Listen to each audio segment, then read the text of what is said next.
Hi everybody. Before we start the story, please click the like button and subscribe to our channel. Also, tell us in the comments where you are watching from and what time it is. If you do that, YouTube will keep showing you more stories like this one. Okay, let's start now.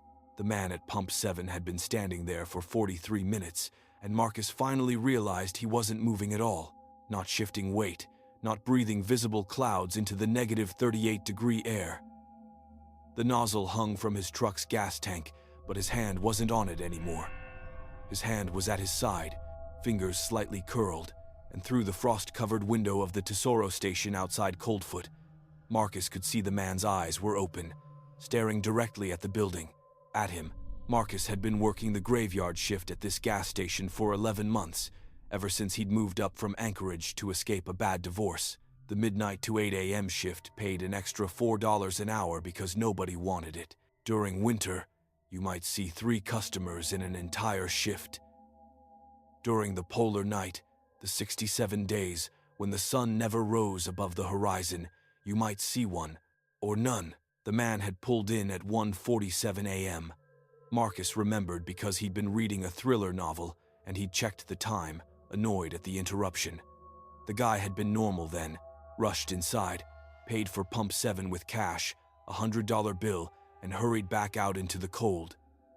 Marcus had watched him start pumping, then went back to his book. That was 43 minutes ago. The gas pump had auto-stopped at 32 gallons. Marcus could see the digital readout from here, frozen at $96.48. The man owed him $3.52 in change, but the man hadn't moved. Marcus pulled on his parka. The thermometer outside read negative 38, but with wind chill, it felt like negative 60. Exposed skin would get frostbite in under 2 minutes. He'd have to make this quick. The moment he stepped outside, he knew something was wrong. The cold hit him like it always did, that immediate ache in the lungs, the way nose hairs froze instantly, but the silence was different. At negative 38, the world made sounds, metal contracting, ice cracking, wind howling across the tundra. But now, there was nothing. Absolute silence, as if the air itself had frozen solid. "Hey!" The man didn't respond, didn't blink, just stood there, one arm at his side, the other resting against his truck. His face was tilted slightly upward, eyes aimed at the gas station. But now Marcus realized they weren't focused on anything. They were just open. Marcus's breath came faster, and he immediately regretted it. Hyperventilating in this cold could freeze your lungs. He forced himself to breathe slowly through his nose as he approached. "Sir, you need to get inside. You're gonna..." He stopped 3 feet away. The man's skin had a blue-white quality, covered in frost crystals. His jacket was unzipped despite the temperature, and through his open coat, Marcus could see the man's chest. It wasn't moving, not even a little, but his eyes were open. Marcus reached out with a gloved hand and touched the man's shoulder. The body didn't give. It was solid, frozen completely through, harder than the permafrost beneath their feet. He'd frozen to death, standing up, and somehow remained standing. That should be impossible. People who froze to death collapsed. They curled up. They didn't freeze in place like statues. Marcus stumbled backward, and that's when he saw the man's shadow.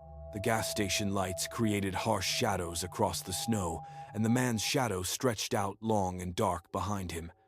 Except it wasn't mimicking his pose. The shadow's arms were raised, reaching upward, and its head was thrown back as if screaming. Marcus blinked hard, looked again. The shadow was still wrong. The man stood still, arms at his sides, but his shadow writhed and twisted, moving independently, its form contorting in ways that made Marcus's eyes hurt to follow. He ran back inside. His hands shook as he grabbed the phone and dialed 911. It rang 11 times before someone answered. Dispatch was based in Fairbanks, over 200 miles south. 911. What's your emergency? There's a dead man at my station. He froze to death at the pump. I need police and... Slow down, sir. Where are you located? Tesoro Station, mile 175 on the Dalton Highway. Coldfoot. A pause. You're calling about the Coldfoot station? Yes, there's a dead man here. He's been dead for, I don't know, maybe an hour? He's frozen solid. Another pause, longer this time. Marcus Webb, I'm the overnight attendant. Look, can you just send someone? State troopers? Anybody? Mr. Webb, we're showing that station is closed. It's been closed since October. Marcus's stomach dropped. What? No. I'm here right now. I've been working here since February. Sir, that station closed 8 months ago. The owner died, and it's been abandoned. That's insane. I'm literally standing in it. I'm looking at the cash register right now, and there's... He stopped. The cash register was old. Really old. He'd never noticed before, but it was one of those mechanical ones from the 1980s, with the manual buttons and the bell, not the digital touchscreen system he'd been using all night, except he had been using a digital system. He'd rung up the frozen man's gas. He'd watched the numbers on the screen. He looked at the register again. Mechanical, dust-covered. The drawer hung slightly open, and inside he could see ancient, yellowed bills. The top one was a $10 bill with a design he didn't recognize. Mr. Webb, are you there? He looked at the phone in his hand. It was a rotary phone, avocado green. The cord spiraled down to a wall jack. He'd picked up a cordless phone. He definitely picked up a cordless phone from a charging station on the counter. What's happening? He whispered. Sir, I'm sending a wellness check to your location. Can you stay on the line? Marcus looked out the window. The frozen man was still there at pump 7, but now there were others. All in the exact same pose, one arm at their sides, the other against their vehicles, faces tilted up toward the station. All frozen, all with shadows that moved wrong. How long will they take to get here? Marcus asked. From Fairbanks. At least 3 hours in these conditions. Is there anyone else with you? Are you in immediate danger? Marcus watched a fifth figure walk into the lot. An old woman in a thin dress, completely inappropriate for the weather. She moved stiffly to pump 3, took the nozzle in her hand, and stopped moving. Within seconds, frost began spreading across her skin. They keep coming, Marcus said. They keep pulling in and freezing. Who keeps coming, Mr. Webb? The customers. They pull up, they start pumping gas, and they freeze. But they stay standing, and their shadows are wrong. Silence on the other end.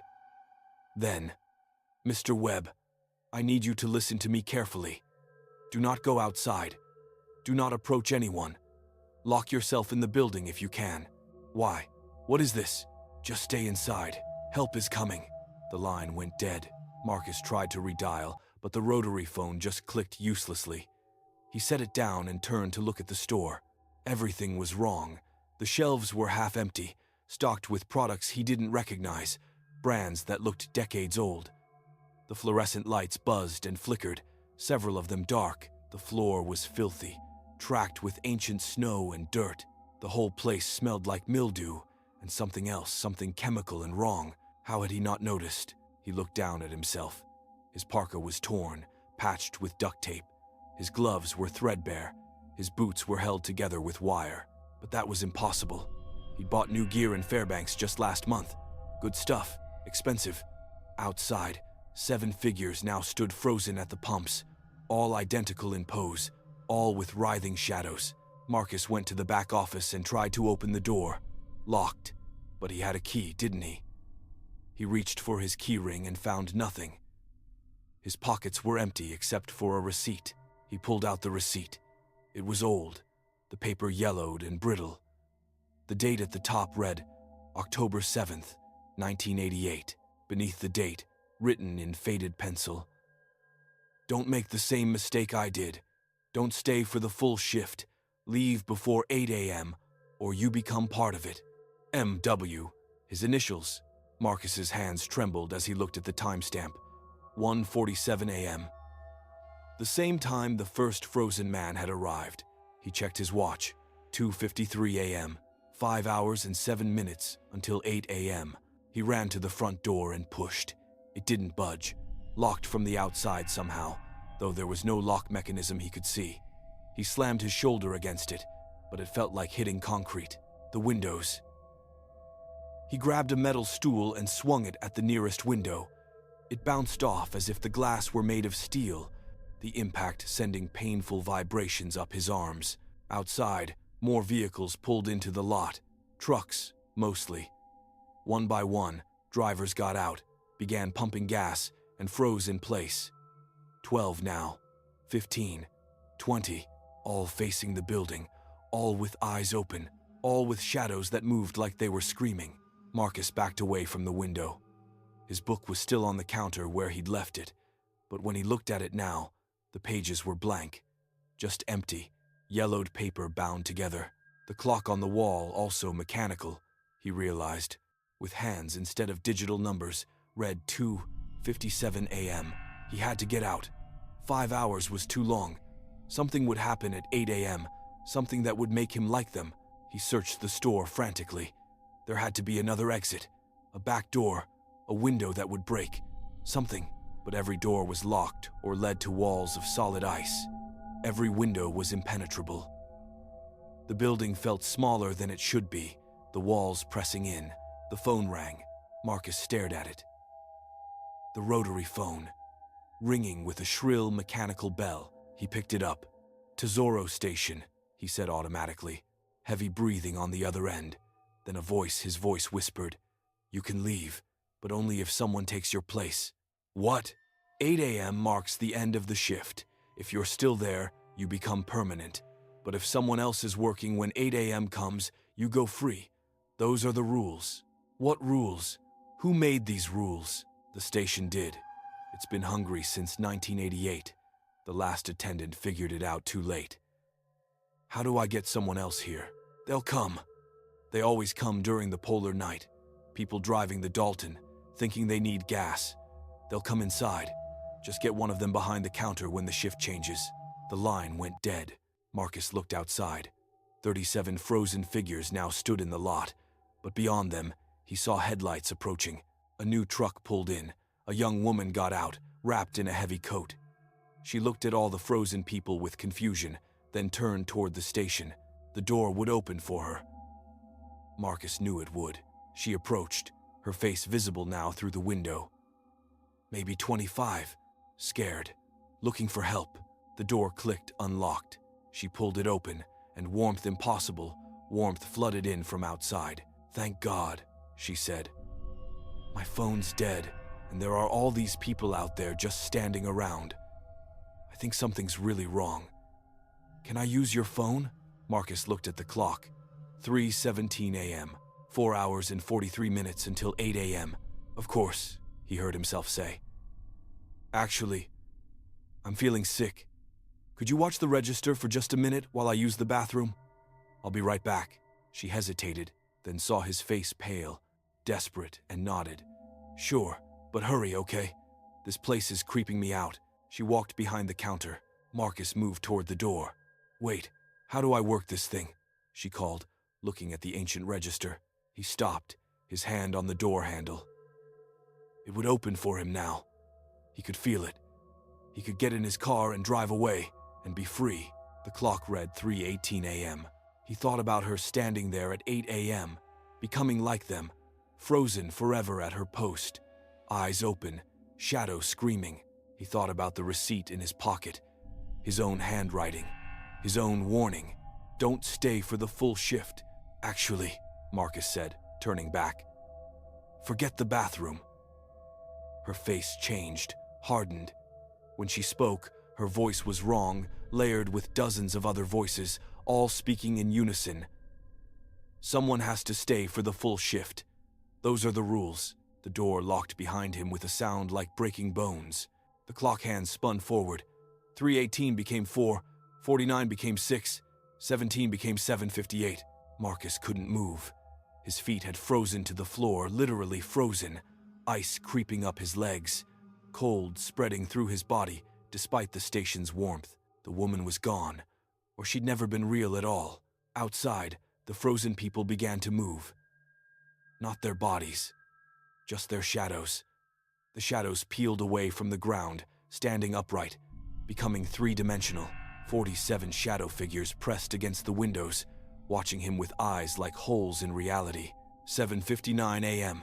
The first rays of sunlight, the first in 67 days, touched the horizon. 8 a.m. Marcus felt his chest stop moving, felt his heart give one final beat, and then nothing. Felt the moisture in his eyes crystallize, but somehow he could still see. The next truck would arrive at 1:47 a.m. tomorrow. The driver would come inside, pay for gas, pump for exactly 43 minutes, and Marcus would stand there, frozen at the counter, unable to warn them. His shadow began to scream.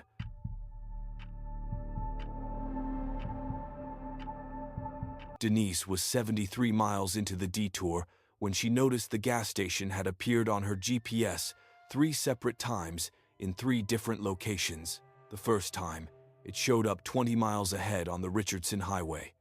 The second time, 15 miles behind her current position. Now it was displaying 8 miles to her right, off the highway on a road that didn't exist on any paper map she'd checked. The Valero logo blinked on her screen. Last fuel for 192 miles. That wasn't right either. There was a station in Paxson, only 40 miles ahead. She'd stopped there dozens of times in the 7 years she'd been running supplies between Fairbanks and Valdez. But when she'd driven through Paxson 20 minutes ago, the station was gone. Not closed, gone. Just an empty lot with the concrete foundation still visible under 3 feet of snow, like it had been demolished and cleared in the few days since her last run. Her fuel gauge sat at 1/4 tank. In January, driving the Richardson Highway alone, letting your tank drop below half was stupid. Letting it hit 1/4 was suicidal. She'd meant to fill up in Paxson, and now that option had vanished. The GPS updated again. Turn right in 400 feet for fuel. There was no road in 400 feet. Denise had driven this route 212 times. She knew every mile marker, every turnoff, every scenic pullout. There was nothing but black spruce forest and snow for the next 30 miles, 300 feet. Her headlights illuminated nothing but darkness and falling snow. The road ahead was straight, a black ribbon through the wilderness. 200 feet. She squinted, leaning forward against the steering wheel. Was that something? A gap in the trees? 100 feet. Yes. A break in the tree line, barely visible. And there, a reflective sign, the kind that marked highway entrances. 50 feet. Denise jerked the wheel right. Her truck bounced off the highway onto a narrow road that definitely hadn't existed 30 seconds ago. The GPS chirped happily. Proceed. 1.3 miles. The road was paved but ancient, the asphalt cracked and buckled by permafrost. Her headlights caught reflective markers along the sides, the old kind, glass bulbs on wooden posts guiding her deeper into the forest. The trees here were wrong, too close together, branches twisted and bent at angles that didn't match the prevailing winds, and they were too quiet. In 7 years of Alaska winters, Denise had learned that forests were never silent. Wind moved, animals hunted, ice cracked. But here, with her window cracked open, she heard nothing but her truck's engine. The gas station materialized out of the darkness like a photograph developing. One moment, just trees and snow. The next, a building with a single island of pumps under buzzing fluorescent lights. The sign read, Chevron, but the logo was old, the design from the 70s or 80s. The colors faded and wrong. Denise pulled up to the pump and killed the engine. The station looked abandoned. The windows were dark, except for one that flickered with inconsistent light, as if lit by candles or a failing bulb. Snow had drifted against the door, undisturbed, but the pumps looked functional. The digital readouts glowed green. Waiting, she tried her cell phone. No signal. Not unusual out here, but unsettling. The cold hit her hard when she opened the door, -42, according to her truck's thermometer, and that was before wind chill. She moved quickly, her breath forming ice crystals that tinkled when they hit her parka. The pump felt warm under her gloved hand. Not frozen, actually warm, like it had been running recently. She inserted her credit card. The screen blinked. Please see cashier. Of course. Denise looked at the building. The flickering light in the window seemed brighter now, more insistent. She could see a counter inside, and behind it, she blinked. Behind it, nothing, just darkness, deep and complete. She should leave, drive back to the highway on a quarter tank, and take her chances. But when she looked back at the road she'd come in on, she couldn't find it. The forest pressed in on all sides, trees forming an unbroken wall. The road was just gone, as if it had sealed behind her. The door to the station would be unlocked. Denise didn't know how she knew this, but she did, the certainty settling in her bones like the cold. She approached the building. The snow at her feet was strange, too smooth, undisturbed by wind or animal tracks. Her boots left prints, but when she glanced back, the prints were already filling in, snow flowing like liquid to erase her passage. The door was unlocked. Inside, warmth enveloped her, so sudden and intense that her glasses fogged instantly. She pulled them off, wiping them on her shirt, and when she put them back on, the store came into focus. It looked like every small gas station she'd ever been in. Aisles of chips and candy, a wall of coolers filled with drinks, a coffee station, a counter with a register. Normal, utterly normal, except everything was slightly wrong. The candy bars had names like Herschel's and Snackers and Three Musket beers, almost right but not quite. The drinks in the cooler included brands she didn't recognize, Coca-Cola and Popsy and Mountain Dew. The magazines on the rack had dates from next month, February, the Super Forces, 2025. But the cover photos were of people she'd never seen, celebrities she didn't recognize despite reading entertainment news regularly. "Hello?" Denise called. No response. She walked to the counter. The register was on, its screen displaying a transaction in progress. $96.48. $3.52 in change owed, but no one stood there. Behind the counter, a doorway led to a back room. Denise leaned over, trying to see inside. Darkness, complete. Her eyes refused to adjust, refused to find any detail in the black beyond that doorway. Something moved in the darkness. Denise stepped back. "I just need to pay for gas. I can leave cash on the counter." The movement again, closer. And now she heard something, a wet, sliding sound, like raw meat pulled across tile. She fumbled in her wallet and dropped two 20s on the counter. "I'm pumping $40. Keep the change." The wet sliding sound continued, whatever made it moving through the darkness toward the doorway. Denise ran.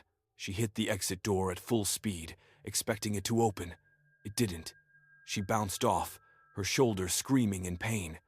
The door had no lock, no latch, but it felt solid as steel. The wet sliding sound was in the store now. Denise turned. A man stood behind the counter, just a normal man in his 50s, wearing a chevron uniform shirt, smiling. "Sorry, was in the back. How much did you need?" He looked normal, sounded normal. But he'd come from that darkness, and Denise had heard what he sounded like in the darkness. $40, she managed. "Pump one." "You got it." He pressed buttons on the register. The screen changed. "Pump activated. You can go ahead now. Door's unlocked." Denise tried it. The door opened easily, cold air rushing in. She walked to her truck on shaking legs, trying not to run. The pump accepted the nozzle. She squeezed the trigger, and gas flowed. Inside the store, the man watched her through the window. Just watched, smiling. The pump ran slow. 10 gallons, 15, 20. "Come on." The man's smile never wavered, never blinked. 25 gallons. 30. Movement in the corner of her eye. Denise turned her head slightly, not wanting to look away from the man but needing to see. Another truck sat at the second pump. A red Ford, recent model. Hadn't been there 30 seconds ago. The driver's door hung open. Snow piled on the seat. The truck had been there for a while. Doors open to the elements. 35 gallons. "Come on." The man in the store began walking toward the door. 40 gallons. The pump clicked off. Denise yanked the nozzle free, not bothering to squeeze out the last drops. She threw it aside and jumped into her truck, jamming the key into the ignition. The engine cranked, turned over, died. The man stepped outside. She tried again. The engine coughed, caught, died. The man walked toward her, his smile unchanged. But now she could see his feet. They didn't quite touch the ground. He glided across the snow, leaving no prints. Third try. The engine roared to life. Denise slammed it into reverse and floored it, not caring about direction, just needing distance. Her truck shot backward into the forest, branches scraping the sides. The man stopped walking, watched, smiled. She spun the wheel, shifting into drive, and punched it. Trees rushed past in a blur. She had no idea where she was going, no idea where the road was, just driving blind through the forest in the darkness. And then she was on pavement. The Richardson Highway spread out before her, clear and familiar. Her GPS showed Paxson 20 miles ahead, like nothing had happened. But her fuel gauge sat at 1/4 tank, same as before. She'd pumped 40 gallons and gained nothing. Denise drove straight through to Valdez without stopping, running on fumes by the time she reached the coast. She filled up at the first station. She found a real station, with other customers and a bored teenager behind the counter. She tried to tell the kid what happened. He looked at her like she was crazy. That night, in her hotel room, she Googled Chevron Richardson Highway and found a news article from 1997. A station attendant named Charles Moore had disappeared while working the overnight shift. They'd found the station empty, door unlocked, register drawer open, with exact change sitting on the counter. No sign of Charlie. The article included a photo of the station before it was demolished in 2004. It was the same building, exactly the same. Denise looked at her phone's photo gallery. She hadn't taken any pictures, had she? But there was one new photo, time-stamped from tonight, a selfie she didn't remember taking. In it, she stood in front of her truck at the gas station, smiling at the camera. Standing behind her, visible in the truck's window reflection, was the man from the store, still smiling. And in the very corner of the frame, barely visible, were other people, dozens of them, standing in the darkness beyond the lights, all watching, all smiling. Denise zoomed in on her face in the photo. Her eyes were wrong. They weren't focused on the camera. They were focused on nothing. Pupils fully dilated, seeing somewhere else. She deleted the photo. It reappeared immediately. She turned off her phone and threw it in her bag. In the morning, she found 3 new photos, all selfies from the gas station, all with more people visible in the background. In the last photo, the people had moved closer, their faces visible now. Denise recognized one of them, Charles Moore, the attendant from the article. He'd been missing for 28 years. He looked exactly the same as his 1997 photograph. She drives a different route now, the long way, adding 3 hours to her trip. She'll never take the Richardson Highway again. But last week, her GPS updated. The Chevron station appeared on the new route. 43 miles ahead. She didn't make the turn, drove past on fumes and barely made it to the next town. This morning, she found a new photo on her phone. In this one, she's standing behind the counter of the station, wearing a Chevron uniform shirt. She's smiling. The date stamp says it was taken tomorrow.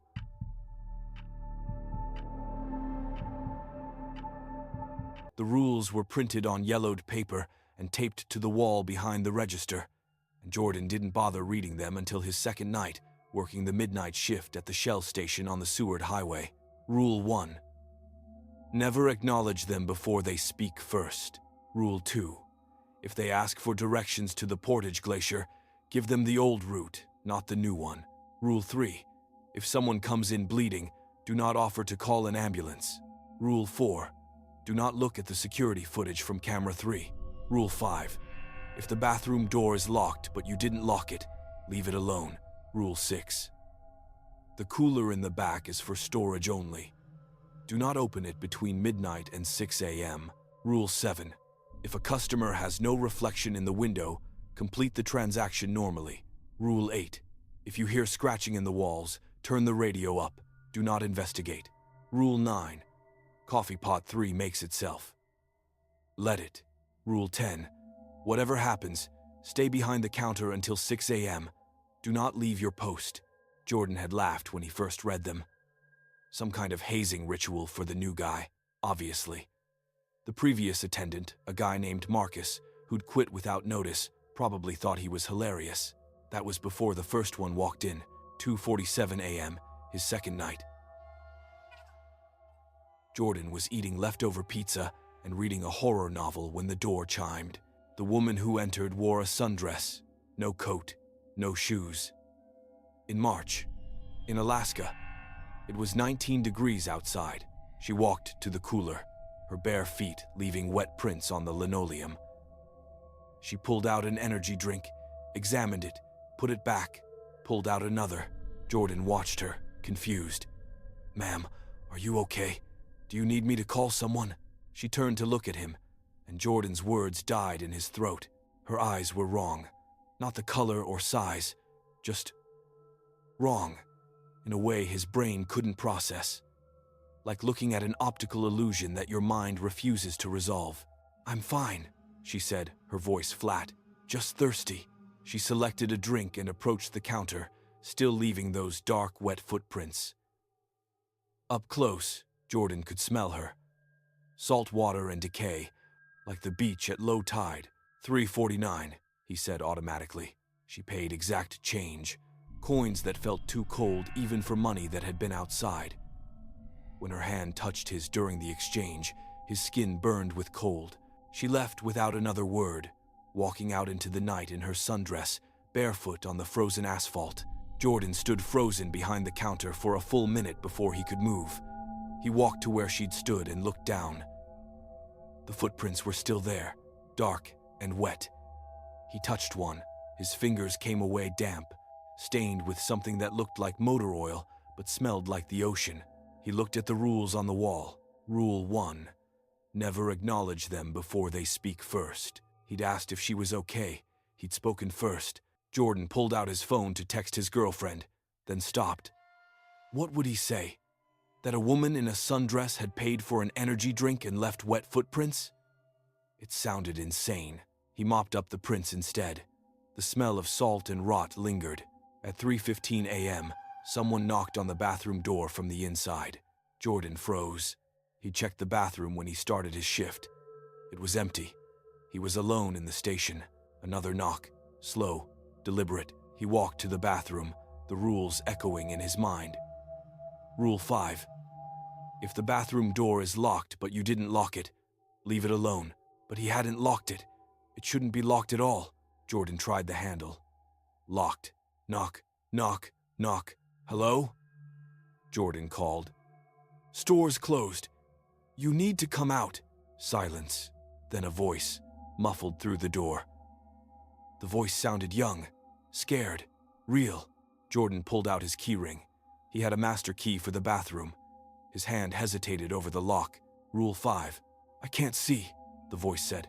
Everything's dark. Please help me. Jordan inserted the key. His phone buzzed. A text from a number he didn't recognize. He stepped back from the door. The knocking stopped. Silence stretched for 5 minutes. 10, 15. At 3:47 a.m., Jordan heard scratching in the walls. It started near the bathroom, a rapid skittering sound like claws on drywall. It moved through the walls, circling the store, getting faster. Rule 8. If you hear scratching in the walls, turn the radio up. Jordan cranked the classic rock station until Lynyrd Skynyrd drowned out everything else. The scratching continued. He could feel it through the floor, vibrations running up his legs, but he couldn't hear it anymore. At 4:12 a.m., Coffee Pot 3 turned itself on. Jordan watched from behind the counter as the machine began brewing, water heating, coffee dripping into the pot. No one touched it. No timer. It just started. Rule 9. Coffee Pot 3 makes itself. Let it. The coffee smelled wrong, not like coffee at all, like copper and smoke. At 4:38 a.m., Jordan made the mistake of checking the security monitor. Cameras 1, 2, 4, 5, and 6 showed normal views. The pumps, the parking lot, the aisles, the back door, the storage room. Camera 3 showed the area behind the counter, where Jordan stood, except in Camera 3's feed. Jordan wasn't alone. A man stood directly behind him, so close they should be touching. He wore mechanic's coveralls stained with something dark, and his head was tilted at an angle that necks don't bend. His face was hidden in shadow, but Jordan could see his mouth, smiling. Jordan spun around. Nothing. He looked back at the monitor. The man was still there, standing behind the empty space where Jordan had been standing a moment ago. Rule 4. Do not look at the security footage from camera 3. Jordan switched off the monitor. He didn't turn it back on. At 5:23 a.m., a truck pulled up to pump 4. Normal truck, normal driver. Guy in his 30s, wearing a Carhartt jacket, looking tired. He came inside, paid for gas with a credit card, and bought coffee from pot 3. "How's your night going?" the man asked, making small talk. "Quiet," Jordan lied. The man doctored his coffee with cream and sugar, took a sip, and nodded appreciatively. He left. Through the window, Jordan watched him get in his truck and drive away. Normal. Completely normal. At 5:29 a.m., the same truck pulled up to pump 4 again. The same man got out, walked inside, paid for gas with a credit card, and bought coffee from pot 3. Same jacket, same tired expression. "How's your night going?" he asked. Jordan stared. We're just here." The man looked confused. "What?" "No. I've been driving for 6 hours straight." "First stop. You bought coffee." 4 minutes ago. Same pump." "Buddy, I don't know what you're talking about." Jordan checked the transaction log. One sale to pump 4. 4 minutes ago. Credit card ending in 4729. He looked at the man's credit card as it processed. Ending in 4729. The man took his coffee from pot 3, which had brewed itself 47 minutes ago and should be empty but was somehow full again, and left. Jordan watched him drive away. The truck's license plate read ADF 8932. It was the same plate he'd watched drive away 4 minutes ago. At 5:51 a.m., Jordan finally looked at Rule 2. If they ask for directions to the Portage Glacier, give them the old route, not the new one. A family came in. Mom, Dad, 2 kids, tourists, from their accents, Californians. They bought snacks and asked about the glacier. "We want to see Portage Glacier," the father said. "What's the best way?" Jordan opened his mouth to give them the current route. Take the Seward Highway south, exit at mile 78, follow the signs. But he remembered the rule. "Take the old road," he said instead. "About 12 miles south, you'll see a turnoff that's not on GPS. It's marked with a wooden sign, mostly faded. That'll take you around the lake to the old viewing area." The man frowned. "That's not what Google says. Google's wrong. Trust me, the old route's better." The family left. Jordan immediately regretted it. What if the old route was dangerous? Washed out? What if he just sent them somewhere that would get them killed? He grabbed his phone to call them back, but they were already gone. Taillights disappearing south. At 6 a.m. exactly, the lights in the station changed. Jordan couldn't explain how they didn't get brighter or dimmer, but the quality of light shifted. Everything looked more real, more solid. The scratching in the walls stopped. The bathroom door stood open. Jordan was certain it had been closed a moment ago. He walked to the bathroom and looked inside. Empty, clean, normal. The rules on the wall behind the counter had changed. "You followed the rules. Most don't make it past night 2. Your real training starts tomorrow." Jordan's replacement arrived at 6:15 a.m. A woman in her 50s named Patricia, who'd been working at the station for 16 years, though only day shifts. "How was it?" she asked cheerfully. "Weird," Jordan admitted. "Really weird." She nodded knowingly. "Nights are different here. Always have been. This place sits on something wrong. Something old. Been here longer than the highway. Longer than the state. Probably. What is it?" "Don't know. Don't want to know. I just know the rules work. You follow them. You're safe. You break them." She trailed off, looking at something behind Jordan. He turned. Reflected in the window, he could see himself and Patricia. But there was a third reflection. The man in the mechanic's coveralls from camera 3, standing between them. Jordan could see his face now in the reflection. It was Marcus, the previous night attendant. "What happened to him?" Jordan asked. "To Marcus?" Patricia didn't answer immediately. When she did, her voice was quiet. "He made it to night 6. Rule 11 appears on night 6. He didn't follow it. There is no Rule 11. Not yet. Jordan looked at the rules again. Still only 10. Go home, Patricia said. Sleep. Come back tonight. It gets easier once you learn the patterns. Jordan left. That night, exhausted, he slept 14 hours. He dreamed of the woman in the sundress. She stood in the ocean, water up to her chest, looking at him with those wrong eyes. Behind her, dozens of others stood in the water, all watching. In the dream, she said, "It's what we're visiting from that you should worry about." Jordan woke up with salt water on his pillow. He went back that night. Rule 11 appeared on his 6th shift. If you see yourself, do not make eye contact. Jordan saw himself at 3:33 a.m., standing outside in the snow, staring through the window. His doppelganger's eyes were completely black. He looked away. When he looked back, it was gone. He still works there. 3 years now. Nights only. The rules change sometimes. New ones appear. Old ones modify themselves. Last week, Rule 23 manifested. Jordan doesn't know what that means yet, but he will. They all do, eventually.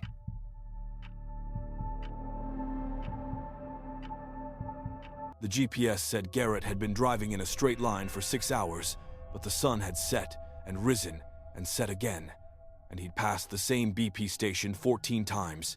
He'd counted. Each time, he'd noted the details to be sure. The station sat alone on the Dalton Highway, 198 miles north of Fairbanks, surrounded by nothing but tundra and permafrost. 2 pumps, single building. A sign that flickered between open and closed, even though no one appeared to be changing it. A snowmobile parked by the side door, buried up to its windshield. The first time Garrett passed it, he'd noted the time, 7:43 a.m. The second time, 9:17 a.m. That should have been impossible. The station was 307 miles behind him at that point. He'd been driving north at 70 miles per hour. The third time, 11:49 a.m., Garrett had pulled over and checked his map. Paper, not digital. He didn't trust the GPS anymore. According to the map, he was exactly where he should be, 290 miles north of Fairbanks, approaching Coldfoot. The BP station wasn't marked on the map at all, but there it sat, identical to before. Same flickering sign, same buried snowmobile. The fourth time, 1:13 p.m. The fifth time, 2:57 p.m. The sun had set at 3:09 p.m. By the sixth time he passed the station, it was dark. The seventh time, 5:42 p.m., Garrett stopped. He pulled into the station's lot, engine idling, and sat staring at the building. Lights were on inside. He could see shelves, a counter, the usual gas station layout, but he couldn't see any people. His fuel gauge read empty. Had been reading empty for the last 2 hours, though the truck kept running. That was impossible. The truck should have quit 50 miles ago. Garrett turned off the engine. It died immediately, and the silence that followed was profound. No wind, no animal sounds, nothing. Just his breathing and the tick of the cooling engine. He got out. The cold hit him, but not as hard as it should have. It was February. The temperature should be -40 or worse. But this felt like maybe 20 degrees? Almost comfortable. The air smelled wrong. Not bad, just wrong. Like ozone and copper and something else he couldn't identify. Garrett approached the building. Through the window, he could see the interior clearly now. Clean. Well stocked. The door was unlocked. Inside, warmth surrounded him. Real warmth.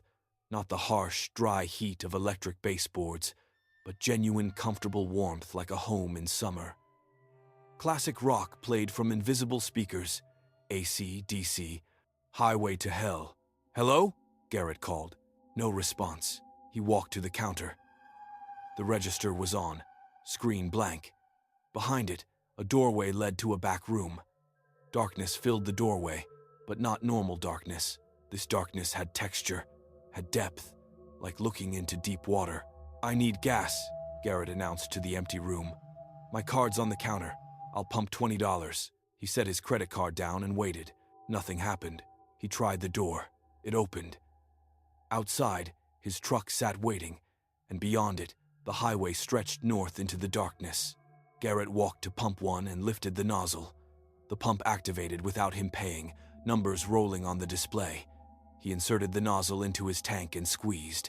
Gas flowed, except it didn't sound right, didn't smell right. The liquid going into his tank was too thick, too slow, and the smell that same copper ozone scent from the air, stronger now. $10. Garrett looked at the liquid on his hand where he'd touched the nozzle. Dark, much darker than gasoline.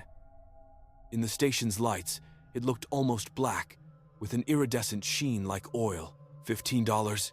Something moved in his peripheral vision. Garrett turned his head slowly. A man stood at pump 2.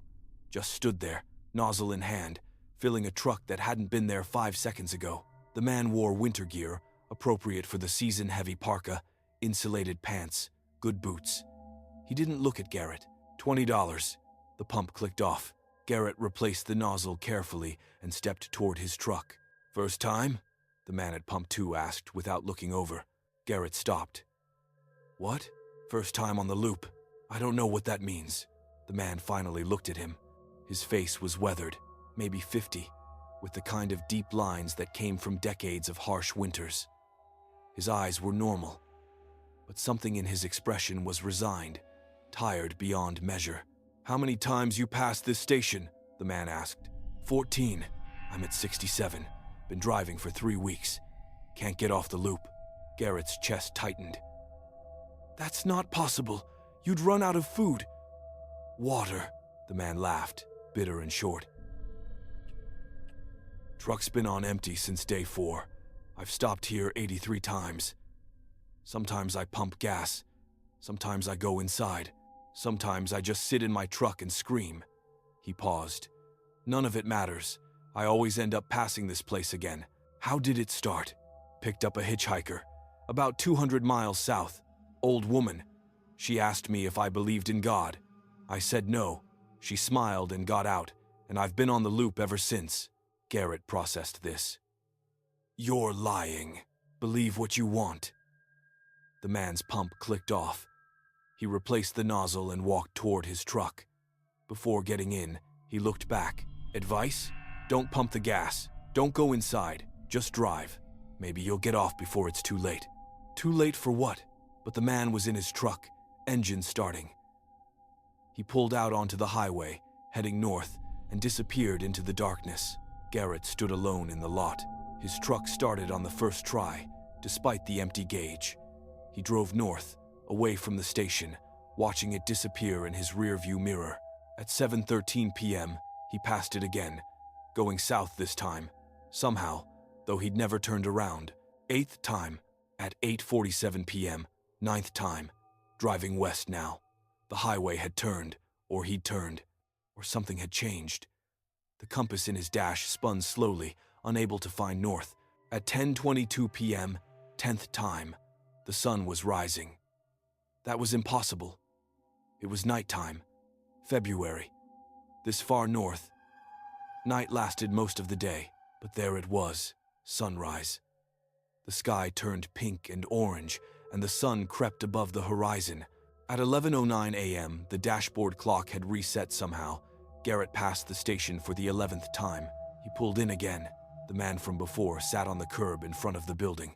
He didn't look up as Garrett parked. You came back, the man said. I don't know how to get off the loop. Nobody does. Not once it started. Garrett sat next to him. The concrete was warm beneath him, despite the snow covering everything. I don't think we do. The man's voice was hollow.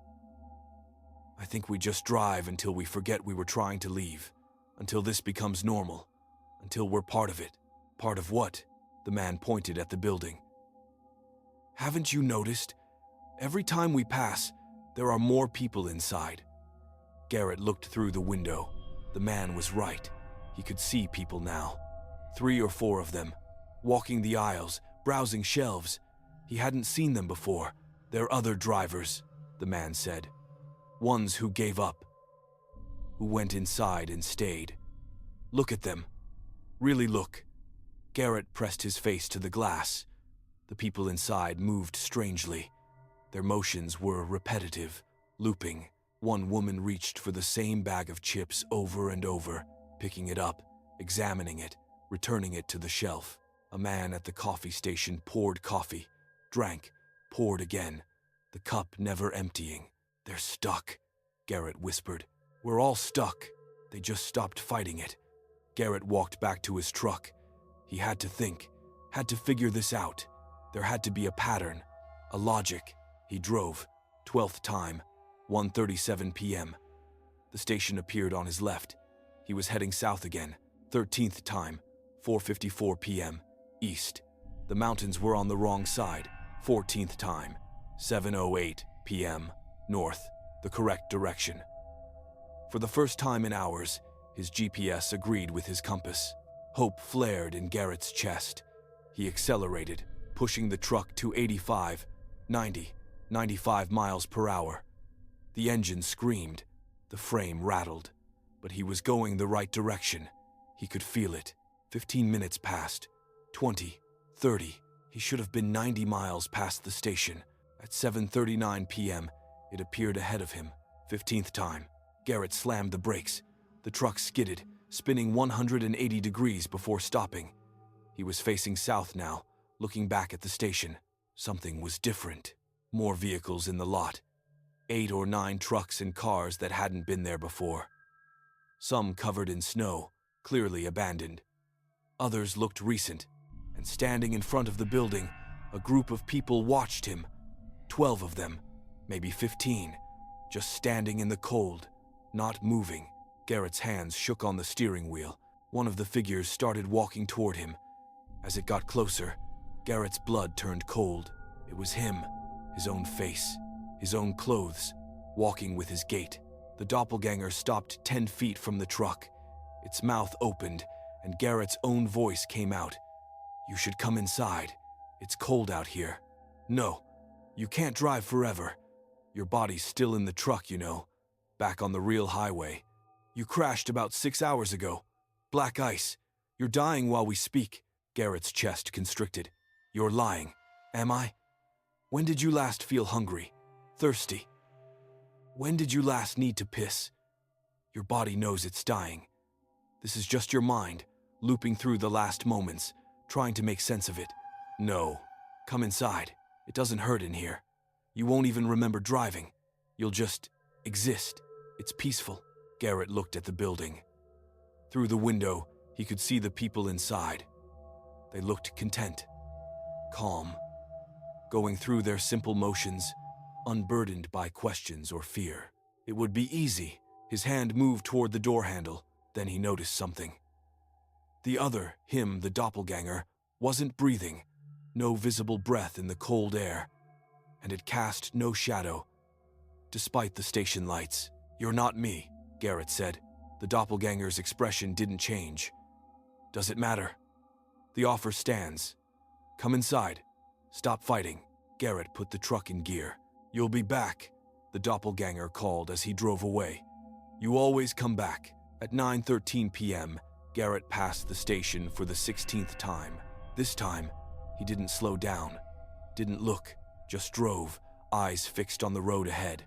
At 10:46 p.m., 17th time, he kept driving. At 11:59 p.m., 18th time, drove.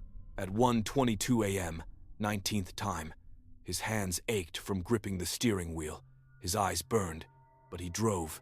At 2:17 a.m., 20th time, something changed. The station looked wrong. Older. The BP sign was gone, replaced with something else, a brand he didn't recognize. Arctic Oil Company. In vintage lettering, the building was smaller, more run down, and there was only one vehicle in the lot, a vintage truck from the 1950s, covered in snow. Garrett slowed. Against every instinct, he pulled in. The door to the station hung open, swinging slightly in a breeze he couldn't feel. Inside, darkness. He got out and approached. The vintage truck's windows were iced over completely, opaque. He brushed away frost and looked inside.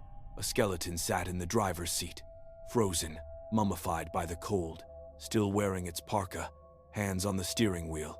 A CB radio hung from the dash, and through the ice, Garrett could see it was on. red light glowing. He tried the truck's door, frozen shut. He grabbed a snow scraper from his own truck and chipped away at the ice until he could open it. Cold air poured out, colder than outside, colder than anything natural. The CB radio crackled. "Help. Anyone. Please. Stuck on loop. Can't get off. Please." The voice was weak, distant, but terrified. Garrett grabbed the CB handset. "Hello, can you hear me?" The voice changed, became clearer, became his own. "Thank God. I've been trying to reach someone for hours. I'm stuck on some kind of loop. I keep passing this old gas station. You have to help me." Garrett's blood turned to ice. "Where are you?" "On the highway. Dalton Highway. I'm 200 miles north of Fairbanks.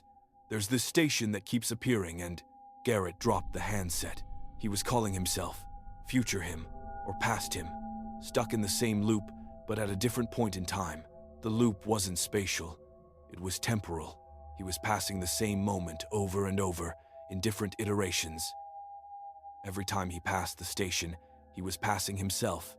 Earlier or later in the loop, the realization hit him like a physical blow. There was no getting off. There never had been. The loop was eternal, recursive. He'd been here before, and would be here again, infinite times. Each iteration slightly different. The people in the station, they were all him. Different versions, different times, all eventually giving up and stopping. The doppelganger, the weathered man at the pump. Even the skeleton in the vintage truck, probably him from some iteration so old he'd actually died. Garrett ran back to his truck. He drove. At 3:42 a.m., he passed the station for the 21st time. This time, he saw himself standing in the lot. A younger version, looking lost and scared, staring at the building. At 4:53 a.m., 22nd time, he saw himself at the pump, filling his tank with that wrong dark liquid. At 6:09 a.m., 23rd time, he saw himself going inside the building. At 7:37 a.m., the sun rose again. Impossible and wrong. 24th time, Garrett pulled over. Not at the station between stations, on an empty stretch of highway. He turned off the engine. His phone was in his pocket. He pulled it out. No signal. Never had signal. In his notes app, to whoever finds this, don't stop at the gas station. Don't pump gas. Don't go inside. Just drive.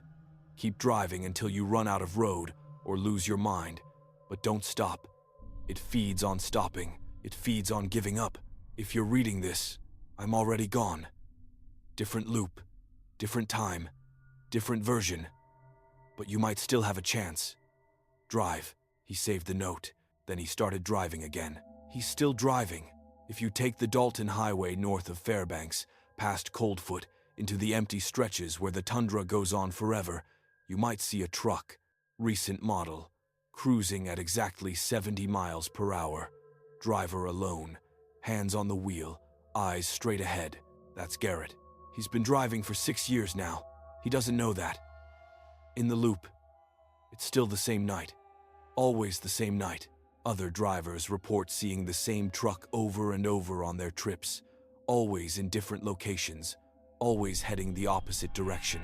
And sometimes, late at night, CB Radio Channel 9 crackles to life with a voice. "Please, anyone, stuck on loop, help." If you respond, he'll sound relieved, grateful. He'll ask where you are, what road you're on. Don't answer, because then you'll start seeing the station too, and the loop has room for one more.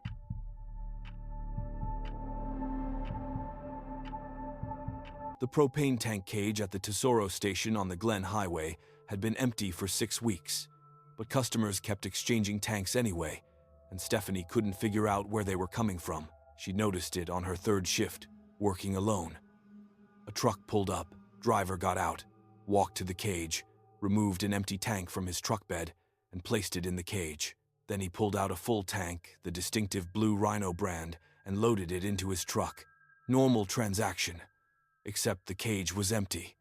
Had been empty since before Stephanie started working here. The delivery truck came on Fridays, and this was Wednesday, and the last delivery had been 6 weeks ago. The previous manager had stopped ordering propane after the incident. Stephanie didn't know what incident. Nobody would explain. They just said, "After what happened," and changed the subject. But she'd watched the customer complete a full exchange with an empty cage. She'd gone outside after he left and checked. The cage was still empty, no tanks at all. But she'd watched him take one out, watched him carry it, heard it clank when he loaded it in his truck. The next customer did the same thing, pulled an empty from his RV, placed it in the empty cage, pulled out a full one that wasn't there. When Stephanie approached the cage and looked inside, she saw nothing but concrete and rust. She tried asking a customer about it. "Excuse me, sir, where did you get that tank?" The man looked at her like she was stupid. "From the cage. Where else? But the cage is empty." He'd looked at the cage, then back at her. "You feeling okay?" Stephanie had looked again. Empty cage, definitely empty. But when she pulled out her phone and took a photo, the image showed something different. The cage in the photo was full, packed with blue Rhino propane tanks, stacked 4 high. She deleted the photo and backed away. That was 2 weeks ago. Now it was getting worse. Customers were exchanging tanks at a rate that didn't make sense. Stephanie worked the evening shift, 6 p.m. to 2 a.m., and she'd see 10 or 15 exchanges per shift. For a station this remote, on a highway that wasn't heavily traveled, that was impossible, especially in March, when people weren't camping or grilling, and they were all the same. Every single customer who used the propane cage followed an identical pattern. Pull in, remove empty tank, place in cage, retrieve full tank, leave. No variations. No one ever came inside to pay. Propane exchanges were honor system. You left your money in the slot, and no one ever spoke to her. They all had the same blank expression, the same mechanical movements. Stephanie started keeping a log. Dates, times, vehicle descriptions, license plates when she could see them. In 3 days, she recorded 47 exchanges. She ran the license plates through Google. 33 came back to vehicles registered to people who were dead. Not recently dead. Dead for years. One plate belonged to a man who died in 2003. Another to a woman who'd been killed in a car accident in 1997. The rest came back as invalid. Not just unregistered. Invalid formats. License plate combinations that had never been issued. Stephanie stopped sleeping well. On her 7th day, working alone, she decided to watch the cage from inside the store. She positioned herself at the window with a clear view and waited. At 7:43 p.m., a pickup truck pulled in. The driver got out, middle-aged man, flannel shirt, baseball cap. He walked to the cage with an empty tank. Stephanie watched carefully. The man opened the cage door. His hands went through the motion of placing the tank inside, but Stephanie saw no tank. His hands were empty. He pantomimed the entire action, bending, lifting, placing, then straightened and reached into the cage. His hands emerged, holding nothing, but his body language indicated weight. His arms strained. His gait changed as he walked back to his truck, compensating for the heavy load. He loaded the invisible tank into his truck bed, got in, and drove away. Stephanie went outside immediately. The cage was empty, completely empty. She opened the door and stepped inside the cage itself. Just concrete and rust stains, nothing else. But it smelled like propane, strong and chemical. And when she looked at her phone to take another photo, the screen went black. Not dead battery, just black.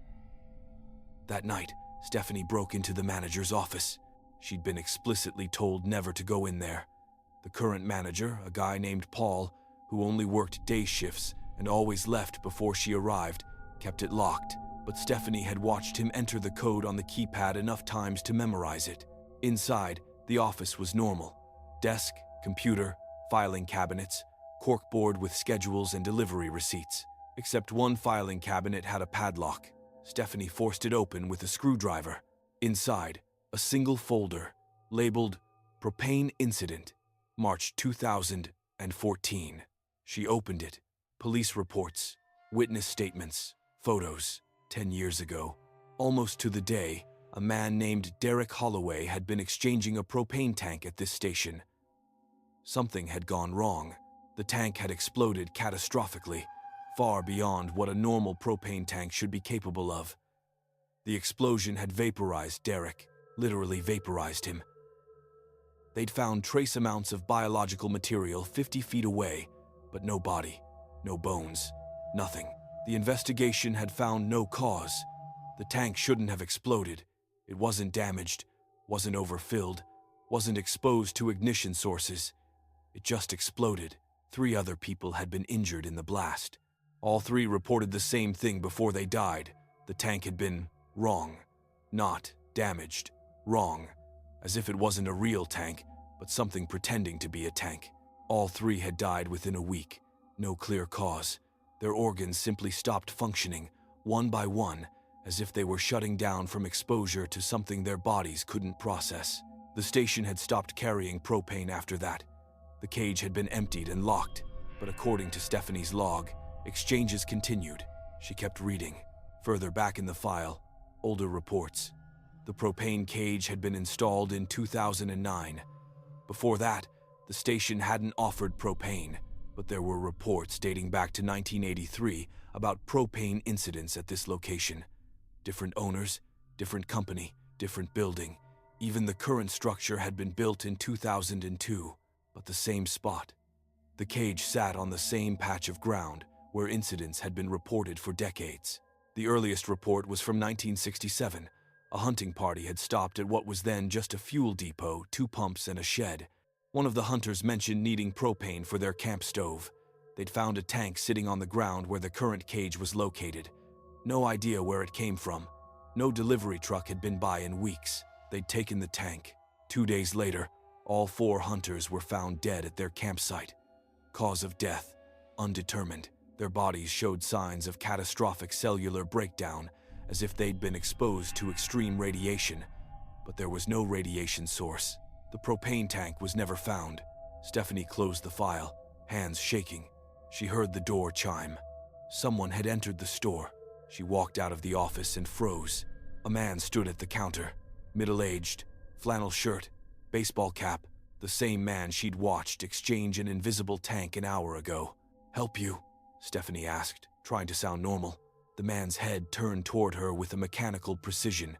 His eyes were wrong, too reflective, like glass marbles. "Need propane," he said. His voice was flat, emotionless. We're actually out of propane right now." "No, plenty of propane." He pointed toward the window, toward the cage. "Saw it outside. The cage is empty." "No, full. Need to exchange." "Sir, I'm telling you, there's no propane available." The man's expression didn't change. "Need propane." He turned and walked out. Stephanie watched through the window as he went to his truck, pulled out an empty tank, carried it to the cage, and performed the exchange ritual again, removing an invisible tank, loading it into his truck. Then he got in and drove away. 5 minutes later, he pulled in again. Same truck, same man, same clothes. He got out, walked to the cage, and began the exchange process again. Stephanie's heart hammered. She grabbed her phone and called Paul, the day manager. He answered on the 5th ring, groggy. "Something's wrong with the propane cage. People keep... Don't go near the cage." "What?" "I told you when you started. Don't go near the cage. Don't acknowledge anyone who uses it. Just ignore it. You didn't tell me that. You said we don't carry propane." Silence. Then, "Are you inside the building?" "Yes. Stay inside. Do not go outside. Do not approach the cage. I'll be there in 20 minutes. He hung up. Stephanie looked outside. 3 trucks now. 3 identical men, all in flannel shirts and baseball caps, all performing the exchange ritual simultaneously. She took out her phone and took a photo through the window. In the photo, the cage was full of propane tanks. But the tanks were wrong. They had too many edges, too many surfaces. Their geometry didn't make sense. Looking at them made her eyes hurt, as if her brain couldn't process their shape, and the men weren't men. In the photo, they were something else. Tall, angular figures that didn't quite fit in 3-dimensional space, where their faces should be. Just smooth darkness. Stephanie dropped her phone. Outside, the ritual continued. More trucks arrived, more identical figures. 6 now, 8, 10, all moving in perfect synchronization. all exchanging invisible tanks with impossible tanks that existed in photographs but not in reality. Paul's truck screeched into the lot 22 minutes later. He ran inside, breathing hard. "How many?" he asked. 12, maybe 15. He looked outside and went pale. "Jesus, it's never been this many. What are they?" "I don't know. No one knows. They've been coming here since before the station existed. Before the highway existed. Something about this spot attracts them. Why don't you close the station? Move?" "We can't. Every time someone tries to demolish this building or abandon this location, they come inside. Last time someone tried to relocate, 7 people died. They stopped trying. Outside, the figures continued their ritual." "What happens if we go out there?" Stephanie asked. "You become part of it. You join them. You exchange tanks forever, in a loop, until you're not human anymore." "What are they exchanging?" Paul shook his head. "Not propane. Something else. Something that needs a human shape to interact with this world. The tanks are just the interface, the translation." One of the figures stopped mid-exchange and turned toward the building. It looked directly at Stephanie. Then it started walking toward the door. "Lock it," Paul said quickly. "It's already locked. We always lock it at 7. The figure reached the door. Its hand too long, too many fingers pressed against the glass. The door began to open. "That's impossible," Stephanie whispered. "It's locked." "I locked it." Paul grabbed her arm. "Back room." They ran. Behind them, the door opened fully. The figure entered, then another, then all of them, filing in with mechanical precision. Paul and Stephanie reached the back room and slammed the door. Paul threw the deadbolt. "Will that hold?" Stephanie asked. "It hasn't had to before. They've never come inside, not since we established the rule about ignoring them." "You broke the rule?" "What?" "You told me the rule. Don't acknowledge them, but you called them them. You acknowledged their existence to me. Maybe that's what changed." Paul's face went white. "Oh God." The back room door shook as something pressed against it from the other side. Not knocking, just pressure, constant and increasing. "Is there another exit?" Stephanie asked. "Emergency exit. Through the storage room." They ran deeper into the back area. The storage room was cramped, packed with boxes and supplies. The emergency exit was a steel door with a push bar. Stephanie hit the bar. The door didn't budge. She hit it again, harder. Nothing. Paul joined her, both of them slamming against it. The door felt solid as a wall. Behind them, the back room door was bending inward. Whatever pressed against it was incredibly strong. "The cage," Stephanie said suddenly. "In the file. It said they found Derek Holloway's remains 50 feet away, like the explosion threw him clear. What if the explosion was him trying to get away?" "What are you saying?" "The tanks. The real ones. The ones in the photos. What if they're not containers? What if they're exits? What if Derek tried to use one and it went wrong?" Paul stared at her.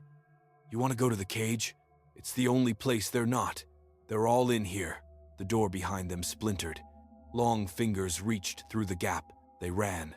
Through the storage room. Through the main store. The figures had spread throughout the building, all standing motionless now, all facing the back where Stephanie and Paul had been.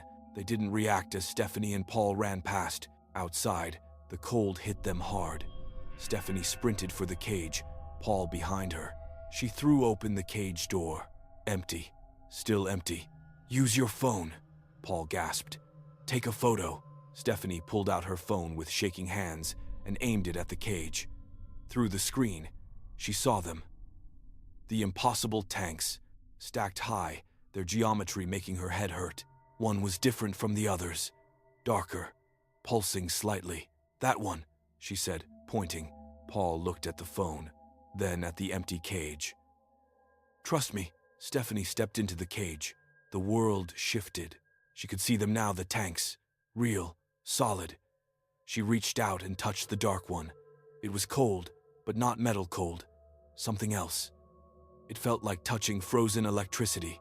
"Take it," Paul called from outside. "Take it and we'll figure out what to do." Stephanie tried to lift it. Too heavy. She tried again, straining. The tank moved. The moment it shifted, reality broke. The station vanished. Paul vanished. Everything vanished. Stephanie stood in darkness, holding the tank. Absolute darkness, deeper than anything she'd experienced. Then, light. Blinding, painful light. She was standing in the cage again, but it was different. The cage was new, unpainted, freshly constructed. The station behind her was different, too older design, older pumps. A man walked toward her, middle-aged, wearing clothes from the 2000s. He looked terrified. "Help me," he said. "I'm Derek Holloway. I've been trapped here since 2014. Please, you have to help me get out." Stephanie looked down at the tank in her hands. She understood. The tanks weren't containers. They were prisons. Each one held someone who'd tried to escape. Derek had been the first. But there were dozens of tanks, dozens of people, and she'd just added herself to the collection. "No," she whispered. "No, I can let go. I can drop it." But her hands wouldn't open. The tank was part of her now. Derek's face changed, hardened. "You'll get used to it.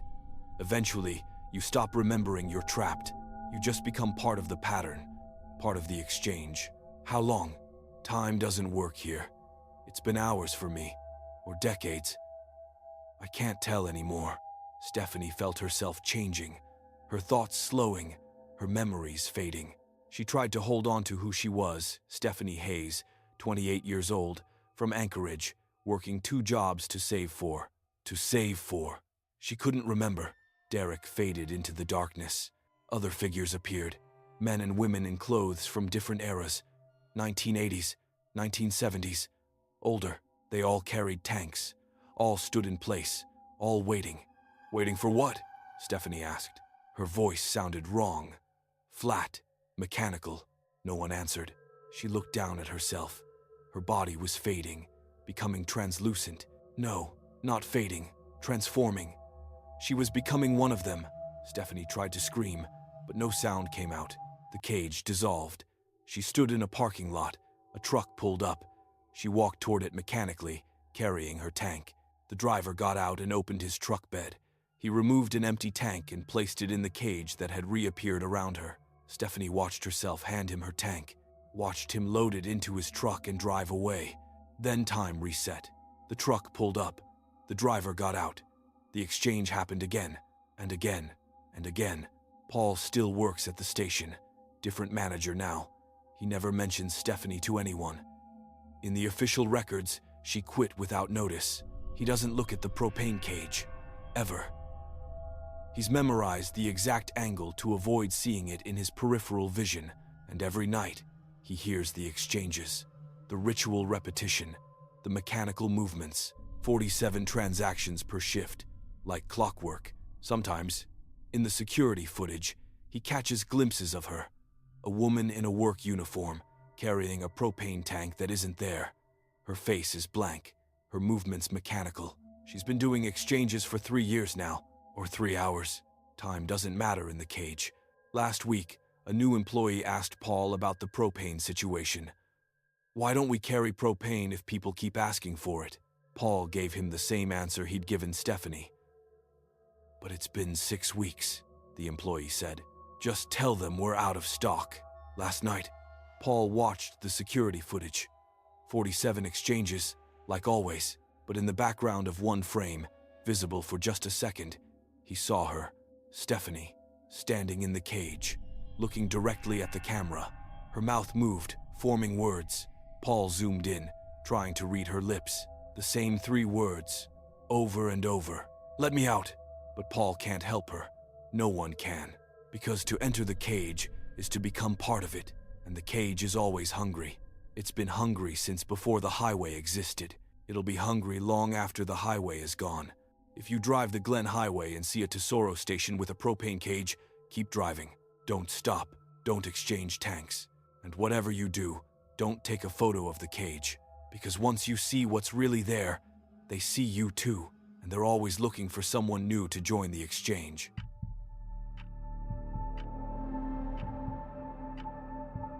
The man had been standing at the hot dog roller for 6 hours, and Marcus finally admitted something was deeply wrong. Marcus worked the graveyard shift at a Conoco station 19 miles outside of Tok, where the Alaska highway cut through nothing but black spruce forest and February darkness. His shift started at 11 p.m. and ended at 7 a.m., and in a typical night, he'd see maybe 4 customers. Truckers, mostly.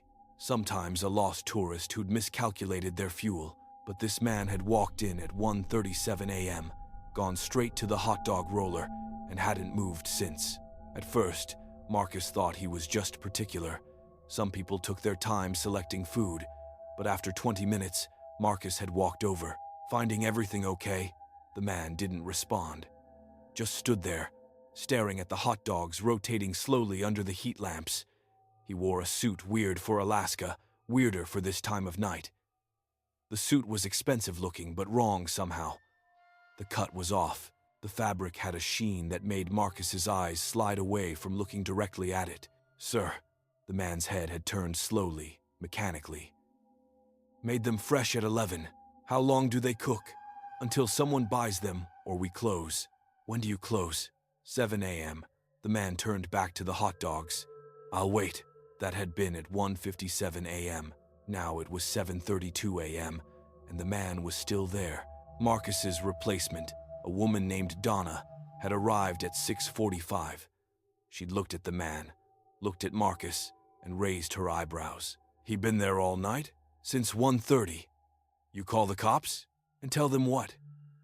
"A guy's looking at hot dogs?" Donna approached the man herself. Marcus watched from the counter as she spoke to him. The man's head turned toward her with that same mechanical precision. His mouth moved. Donna's expression changed from annoyed to confused to deeply unsettled. She'd walked back to Marcus quickly. "He says he's waiting for them to be ready." "Ready for what?" "They're cooked." "That's what I said." He just smiled and told me they're not ready yet. They have to cook for exactly 12 hours. Marcus looked at the clock. 7:38 a.m.? That would be 11:37. "I know. That's 4 more hours." "I know." They stood behind the counter, both watching the man. He never shifted his weight, never adjusted his stance, just stood, staring at the rotating hot dogs. At 8:03 a.m., a trucker came in. He went to pour coffee, glanced at the man by the hot dogs, and did a double take. "That guy okay?" he asked Marcus. "We don't know." The trucker walked over to the man. Marcus heard him speak, heard the flat mechanical reply, and watched the trucker back away quickly. The trucker paid for his coffee and left without another word. At 9:15 a.m., Donna tried turning off the hot dog roller. The machine was old, with a manual power switch. She flipped it off. The hot dogs kept rotating. She unplugged it, still rotating. "Jesus," she whispered. The man's head turned toward her. "They're not ready yet. They're not even powered anymore." "They're powered." Marcus walked over and examined the machine. Donna was right, it was unplugged, but the rollers turned steadily and the heat lamps glowed. He touched the cord, not plugged into anything, just hanging free. He backed away. At 10:27 a.m., the temperature in the store started dropping. Marcus noticed his breath turning visible first, then frost began forming on the windows from the inside. The thermostat read 72 degrees, but Marcus's exposed skin burned with cold. Only the area around the hot dog roller remained warm. Heat shimmered in the air around the man, like pavement on a summer day. At 11:04 a.m., other customers stopped coming. The parking lot was empty. The highway outside was empty. No traffic at all, which was impossible. The Alaska highway saw constant truck traffic, even at the lowest times. It was as if the world beyond the station had vanished. At 11:29 a.m., the man spoke without being addressed. "Almost ready." Marcus and Donna stood behind the counter, both terrified, both afraid to run, both unable to look away. The man reached up and adjusted the heat lamp. His fingers passed through the metal housing without resistance into the bulb itself. His hand glowed from within, bright enough that Marcus could see bones outlined in the flesh. "Sir, you need to leave," Donna said, voice shaking. "When they're ready." 11:36 a.m. The hot dogs had turned black, not burned, black, like they were absorbing light, and they'd grown. Each one was now the size of a forearm, twisted and pulsing slightly. 11:37 a.m. The man smiled. Ready. He reached out and took one of the hot dogs. It came off the roller with a wet, tearing sound. Steam, or something like steam, poured from where he'd removed it. The man opened his mouth, his jaw unhinged like a snake's, opening far wider than any human mouth should be capable of. Marcus saw teeth, too many teeth, arranged in rows that went back into impossible depths. The man bit into the hot dog. Reality broke. The sound that came from the hot dog wasn't anything Marcus could describe. It was wrong in every way. It bypassed his ears and went straight into his brain, triggering primal terror that had no source. The man chewed, swallowed, reached for another. With each bite, the store changed. The walls became translucent. Marcus could see through them now, not to the outside, but to somewhere else. A vast space, dark and endless, filled with shapes that moved in ways that hurt to observe. The floor beneath his feet felt less solid. He looked down and saw stars, not a reflection. Actual stars, impossibly far below, as if the floor had become a window into deep space. The man consumed the second hot dog, the third. With each one, more of the station disappeared. The counter became transparent. The shelves faded. "We have to run," Marcus said. "Run where?" Donna's voice was barely a whisper. The man was on his fifth hot dog. There had only been 8 on the roller. The space around him was expanding, growing. Where he stood, the floor had vanished completely. He stood on nothing, suspended in that impossible dark space with its wrong moving shapes. Sixth hot dog. Marcus could see himself becoming transparent. His hands were fading, the solid world losing its grip on him. "I don't want to be here," Donna said. She was crying. "I don't want to be here anymore." "Neither do I," but neither of them could move. Their bodies refused commands. Seventh hot dog. The station was almost completely gone. Only a few fragments remained: the counter, a section of floor, the door frame. Everything else had been consumed by the expanding darkness. The man took the 8th hot dog, the last one. He looked at Marcus and Donna. His eyes were completely black now, like looking into the event horizon of a black hole. "Thank you for your patience," he said. He bit into the final hot dog. The station vanished. Marcus found himself standing in the darkness. No floor, but he didn't fall. No walls, no ceiling, no reference points. Just darkness and those shapes moving in the distance. Donna stood beside him, visible only as a faint outline. "Where are we?" she asked. "I don't know." The man, if it had ever been a man, stood in front of them. His suit had fallen away, revealing something underneath that Marcus's mind refused to process. His brain kept sliding off the details, unable to make sense of what he saw. "The contract is fulfilled," the thing said. "The station served its purpose." "What contract?" Marcus managed. "The one made in 1973. A place between. In exchange for..." The thing paused, as if accessing information. "Steady customers and no police trouble." "That's insane." "Nevertheless, the term was 51 years. The term is now complete. The station returns to us." "We didn't agree to anything," Donna shouted. "The agreement predates you. It predates the owners. It predates the building itself. The land agreed. The location agreed. Everything built there was bound by the terms. The shapes in the distance were moving closer. Marcus could see them more clearly now, though he wished he couldn't. They were massive, building-sized, and they were made of angles that shouldn't exist, surfaces that faced directions that didn't exist in normal space. "What happens to us?" Marcus asked. "You were in the station when the term completed. You are part of the station's contents. You return with it." "Return where?" The thing gestured at the darkness around them. "Here. You'll serve the next interval. When another contract is made, when another location is chosen, you'll be there, running the station, waiting for the term to complete. For how long? Time doesn't function here. It will feel immediate." One of the massive shapes drifted past, close enough that Marcus felt its presence like a physical pressure. His body, or whatever he had now instead of a body, wanted to come apart, to dissipate into the space between the thing's impossible angles. "Please," Donna begged. "Let us go. We didn't know. We didn't agree to this." "Ignorance doesn't negate contract. But you interest me. You're more conscious than previous transfers. Usually, the humans who carry over have already integrated, already stopped being individuals. Is that what will happen to us?" Marcus asked. "Eventually, the station will need operators for the next interval. Your consciousness will fragment, divide, become part of the station's operating system.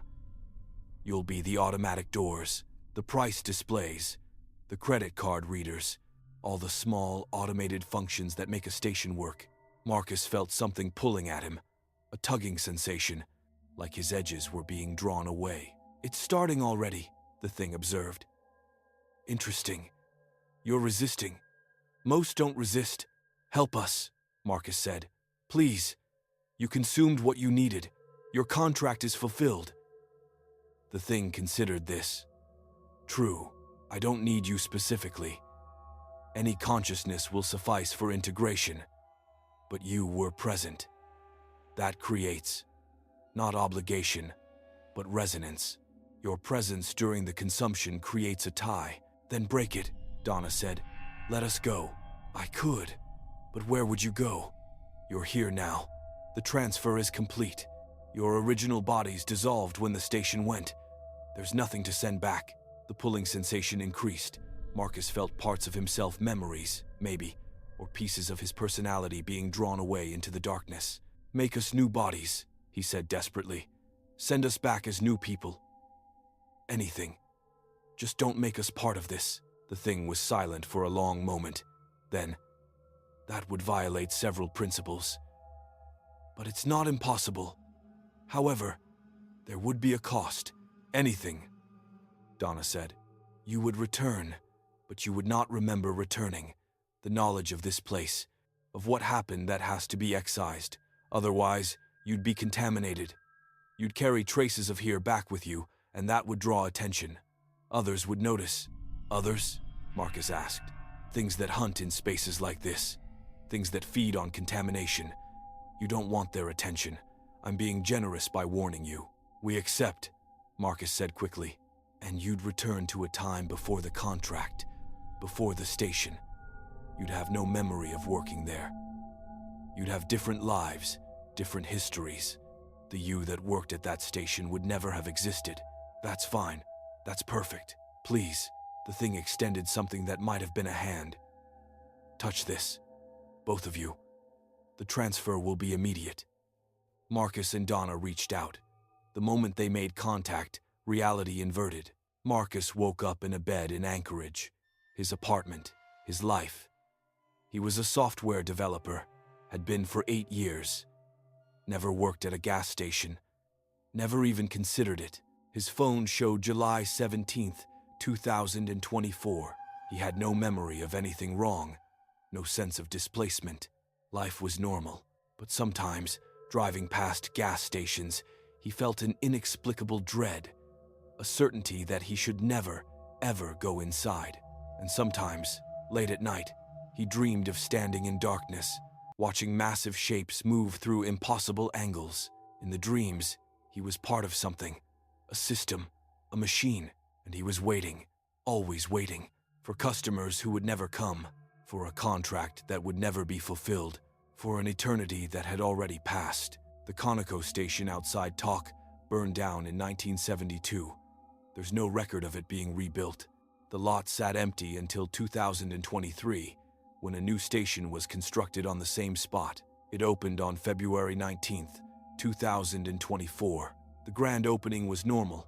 Lots of customers, good business, but the night shift attendants never last more than a week. They quit without explanation.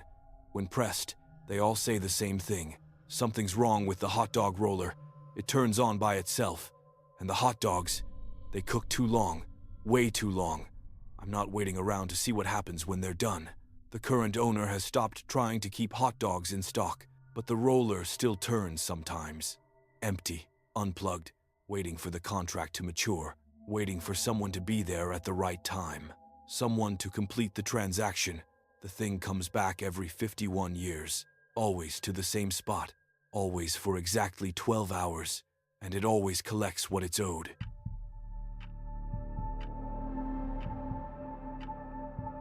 The register at the mobile station on the park's highway had been trying to print the same receipt for 3 days, and every time it printed another inch, Claire found a new way to die. The first inch printed on Sunday at 2:17 a.m.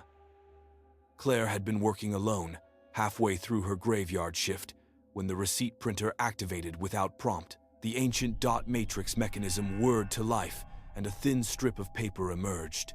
She'd pulled it out and read, "Mobile Parks, Y Mile 237, customer copy, normal header."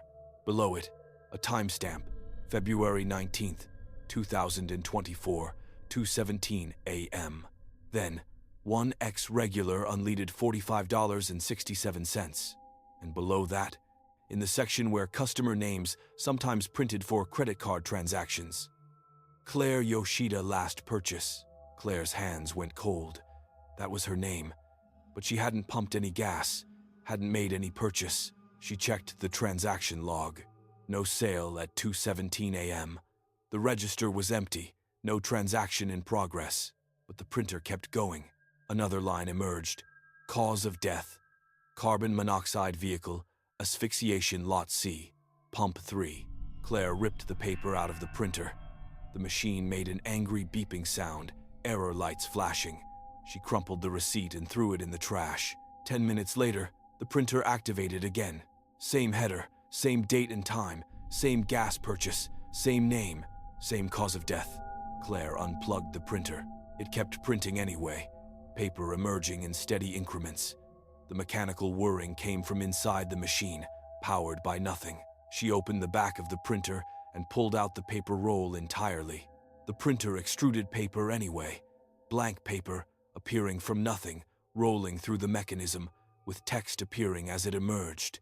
By the end of her shift, she'd collected 17 copies of the same receipt, all identical, all predicting her death by carbon monoxide poisoning in her vehicle at Pump 3, dated for that night at 2:17 a.m. Claire told her manager Monday morning. He'd laughed, thought it was a prank. He examined the printer, found nothing wrong, and told her to stop messing with the equipment. But Monday night, alone again on graveyard shift, the printer started at exactly midnight. This time, the receipt was different. Same header, same timestamp, still February 19th, 2:17 a.m.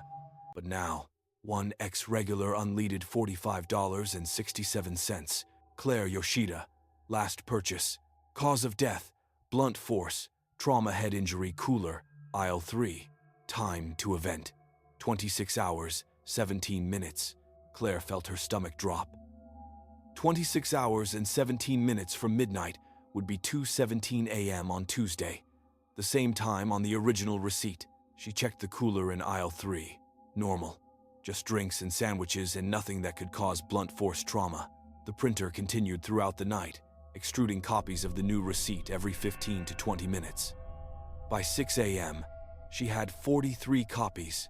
Each one gave a different cause of death, but always at the same time. February 19th, 2:17 a.m. Cause of death, hypothermia exposed to elements exterior, north side. Cause of death, laceration, severe bleeding, storage room. Cause of death, electrocution, contact with wiring, ceiling crawl space. Cause of death, asphyxiation unknown substance break room. Claire called in sick for Tuesday night. No way was she going to be at the station when 2:17 a.m. arrived. Her manager, annoyed but accepting, found a replacement, a guy named Torres who usually worked weekends. Claire spent Tuesday evening at her apartment, door locked, watching TV. Safe. Nothing could happen to her here. At 2:17 a.m., her phone rang. Unknown number. She didn't answer. The call went to voicemail. She listened to it immediately. Static. Then a voice. Her voice whispered, "The receipt is still printing. You can't avoid it by not being there. The event is fixed. The location is fixed. The time is fixed. Only the cause varies. Claire threw her phone across the room. At 2:21 a.m., someone knocked on her apartment door. She didn't answer. The knocking continued, steady and rhythmic. Exactly one knock per second. After 67 knocks, it stopped. Claire didn't sleep. At 6:48 a.m., she got a call from her manager. "Did you and Torres plan some kind of prank?" "What? No. Why?" "He's in the hospital. Says he was attacked last night by someone wearing your clothes. Someone who looked exactly like you. Beat the hell out of him around 2:15. Said she just appeared in the store. Came at him with a tire iron and vanished after." Claire's blood turned to ice. "Is he okay?" "Concussion. Broken arm. He'll live, but I'm going to need you to come down to the station and talk to the police." The police interviewed her for 3 hours. Torres's description was detailed. Exact clothing Claire owned, exact hairstyle, her face. But Claire had been home, had an alibi. Her neighbor had heard her TV, confirmed she'd been there all night. The police left, confused but without evidence to hold her. Claire went to the gas station. The printer was still going. Hundreds of receipts now, piled on the floor around the register. Every single one with a different cause of death. All time-stamped 2:17 a.m. Cause of death: drowning petroleum submersion storage, tank alpha. Cause of death: crushing pressure, trauma hydraulic lift failure. Cause of death: toxin exposure, skin contact cleaning supplies.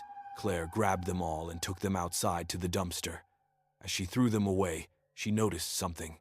Each receipt had a small number in the bottom corner. A counter. The first receipt, the one about carbon monoxide, 1/847. The most recent one, 847/847. 847 different ways to die, all scheduled for the same moment. But that moment had passed. It was Wednesday now, February 20th. Claire went back inside. The printer was silent, finally quiet. She sighed with relief. At 3:32 p.m., while restocking cigarettes, the printer activated again. New receipt, new date. Mobile Parks, Y-Mile 237. Customer copy, February 27th, 2024, 2:17 a.m. 1X regular unleaded $45.67. Claire Yoshida, last purchase. Cause of death: spinal severance, bladed instrument pump island. Time to event: 154 hours, 45 minutes. Iteration: 1/1, 1094. More than before, the event had moved. Pushed forward 1 week. Claire quit immediately, walked out mid-shift and never came back. But Thursday morning, she found a receipt in her mailbox at home. Same format, same death prediction, same date, February 27th. Friday, another receipt appeared under her apartment door. Saturday, one was in her car, sitting on the driver's seat, though her car had been locked. Each receipt showed a different death method. The counter climbed: 34/1, 094, 67/1, 094, 103/1, 094. Claire went to the police. They listened, looked at the receipts, and suggested she see a therapist. She went to the gas station's owner. He'd heard about the prank and banned her from the property. Sunday, she went to a church. The priest listened to her story and agreed to come to the station to bless it. They arrived at 8 p.m. The station was closed, but Claire had kept her key. Inside, the printer sat silent. The priest performed his blessing, using holy water and prayer, asking for protection and cleansing. The moment he said, "Amen," every register in the station activated simultaneously. All 3 receipt printers began extruding paper, rapidly, violently. Paper spooled out in long strips, piling on the floor, covering the counters. Claire grabbed one of the receipts. Mobile Parks, Y-Mile 237. Customer copy, February 27th, 2024, 2:17 a.m. 1X regular unleaded $45.67. Claire Yoshida, last purchase. Father Michael Torres, witness. Cause of death: Simultaneous cardiac arrest. Divine rejection. Time to event. 136 hours. 9 minutes. Iteration. 579 halves. 441. 2,441 deaths now.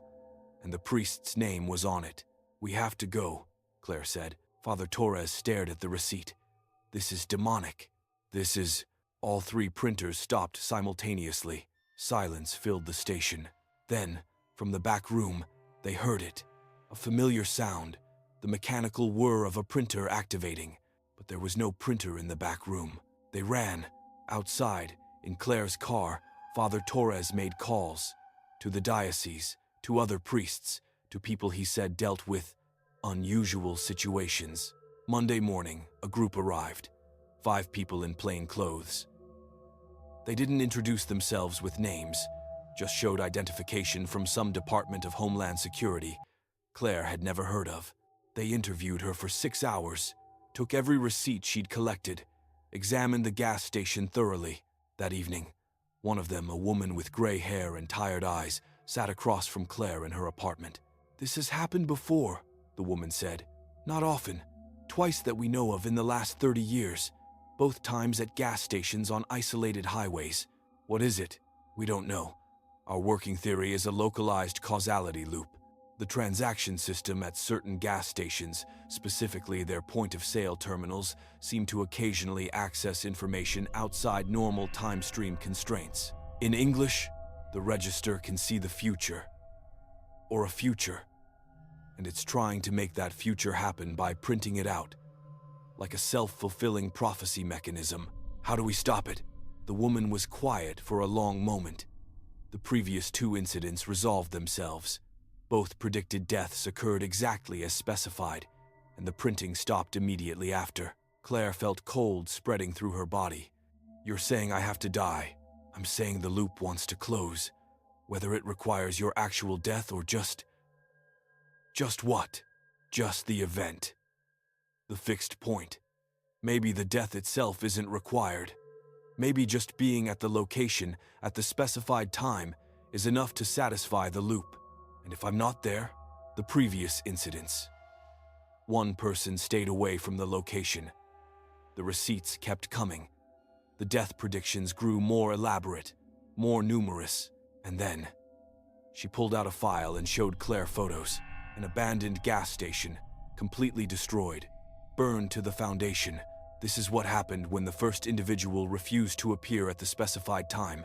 The location destroyed itself, and the person died anyway, at exactly the predicted moment, at their home, in a fire that had no identifiable source. Claire looked at the photos. And the second person appeared at the location at the specified time, died exactly as predicted. The printing stopped. No further incidents. So my choices are, die at the gas station or die somewhere else and take the gas station with me. We don't know if those are the only options. We're still studying. When is it? Claire interrupted. When is the next predicted time? Tomorrow, February 27th, 2:17 a.m. Claire spent the day preparing, wrote letters to her family, organized her affairs, made peace with the situation as much as anyone could. That night, at midnight, she drove to the gas station. The building was dark, closed. She had to break in. The lock had been changed after she quit. Inside, the registers sat silent, waiting. Claire positioned herself in the center of the store, equidistant from all 3 registers. She had a plan. If all the receipts predicted different deaths, maybe she could avoid them all. Stay away from pumps, away from coolers, away from storage rooms. Just stand in the open space and wait for 2:17 to pass. At 1 a.m., the printers started, all 3, simultaneously. Paper flowed in steady streams, piling on the floor. Claire grabbed one receipt. Mobile Parks, Hui Mile 237, customer copy, February 27th, 2024, 2:17 a.m. 1x regular, unleaded $45.67. Claire Yoshida, last purchase, cause of death, reality, severance, existence, discontinuity, current position, Time to event. 1 hour, 17 minutes. Iteration. 2. 441 halves. 441. This was the last one. The final iteration. And the cause of death made no sense. Reality severance? Existence discontinuity? Claire read other receipts as they printed. They all said the same thing now. All 2,441 deaths had converged into one. This one, whatever reality severance meant. At 2 a.m., the temperature in the station began to fluctuate. Hot, then cold, then hot again, cycling every few seconds.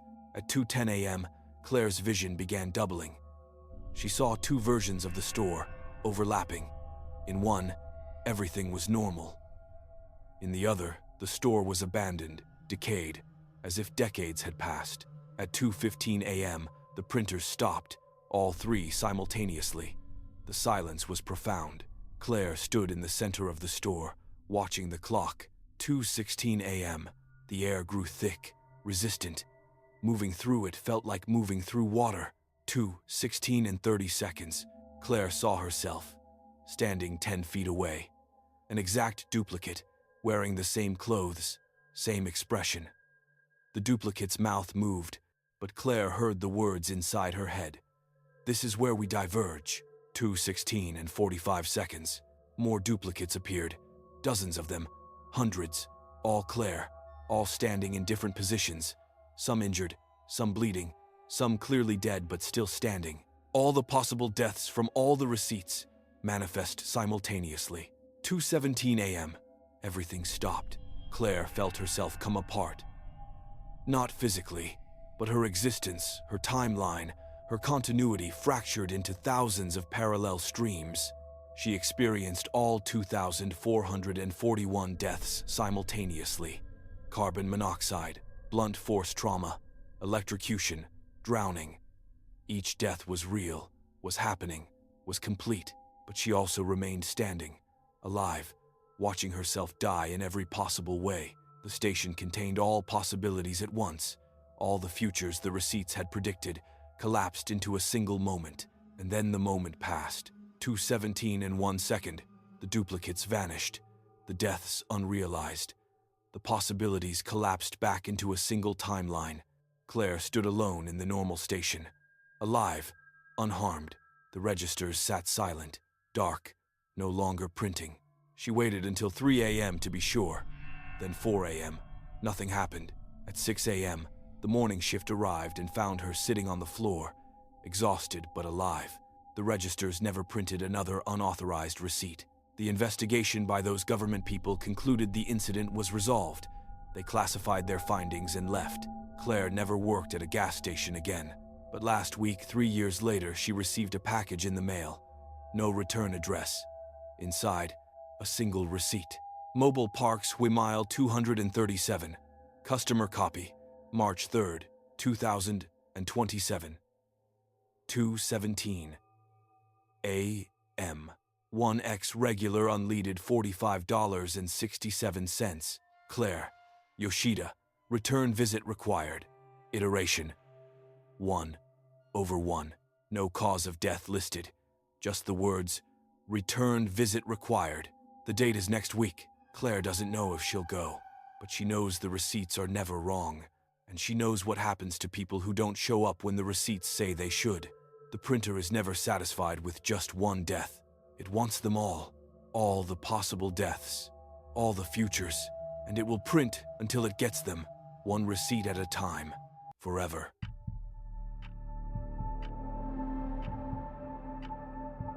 The tanker truck arrived at 4:43 a.m., and Kenny knew immediately that something was wrong because they didn't get fuel deliveries on Thursdays, and the driver had no face. Kenny had been working at the BP station outside Glen Allen for 9 months, mostly overnight shifts that paid better than his previous job at the cannery. The station sat at mile 189 on the Glen Highway, servicing the steady trickle of traffic between Anchorage and Talk. Deliveries came Mondays and Fridays. Always. The same driver, a guy named Pete who drank terrible coffee and complained about his ex-wife.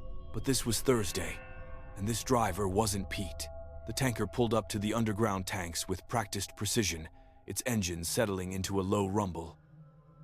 Kenny watched through the window as the driver climbed out of the cab. He wore the standard fuel delivery uniform coveralls, safety vest, work boots, everything normal. Except where his face should be, there was just smooth skin. No eyes, no nose, no mouth, just unbroken flesh stretched across where features should be. Kenny blinked hard, looked away, looked back, still no face. The driver walked around the tanker, running through pre-delivery checks. His movements were perfect, too perfect, like he'd done this exact routine 10,000 times, and every gesture was identical. He crouched by the tank access, removed the cover, and attached the delivery hose with mechanical precision. Kenny's phone showed 4:47 a.m. He tried calling his manager. No signal.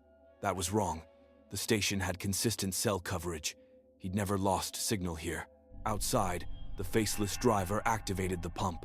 Kenny heard the fuel flowing through the underground lines, the familiar rumble of liquid filling the tanks. But they'd just had a delivery on Monday.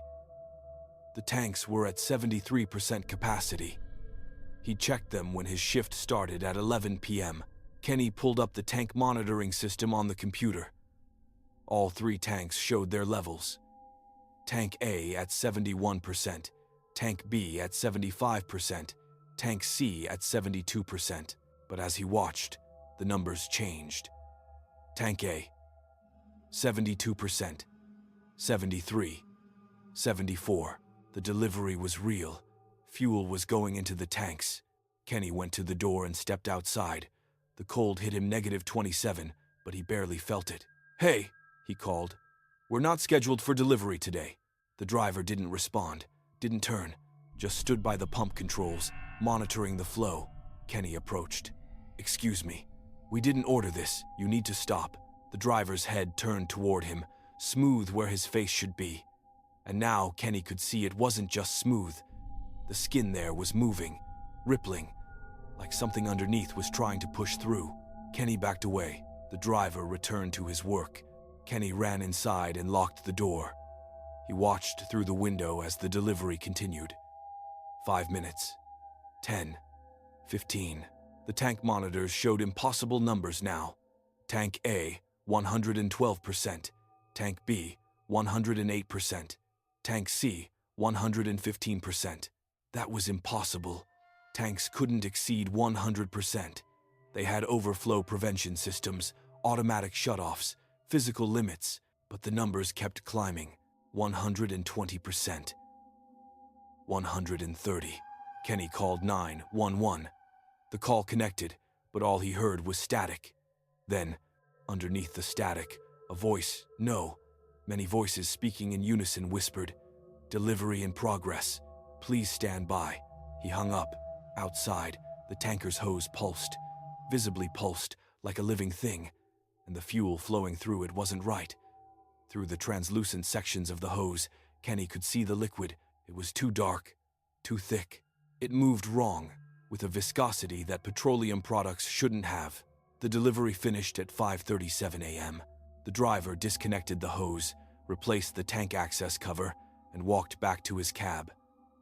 Before climbing in, he turned toward the building, toward Kenny, the smooth space where his face should be split open, not like a mouth, like a wound.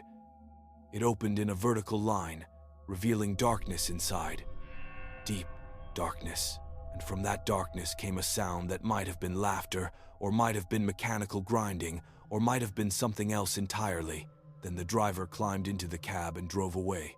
Kenny stood frozen behind the counter for a full minute before he could move.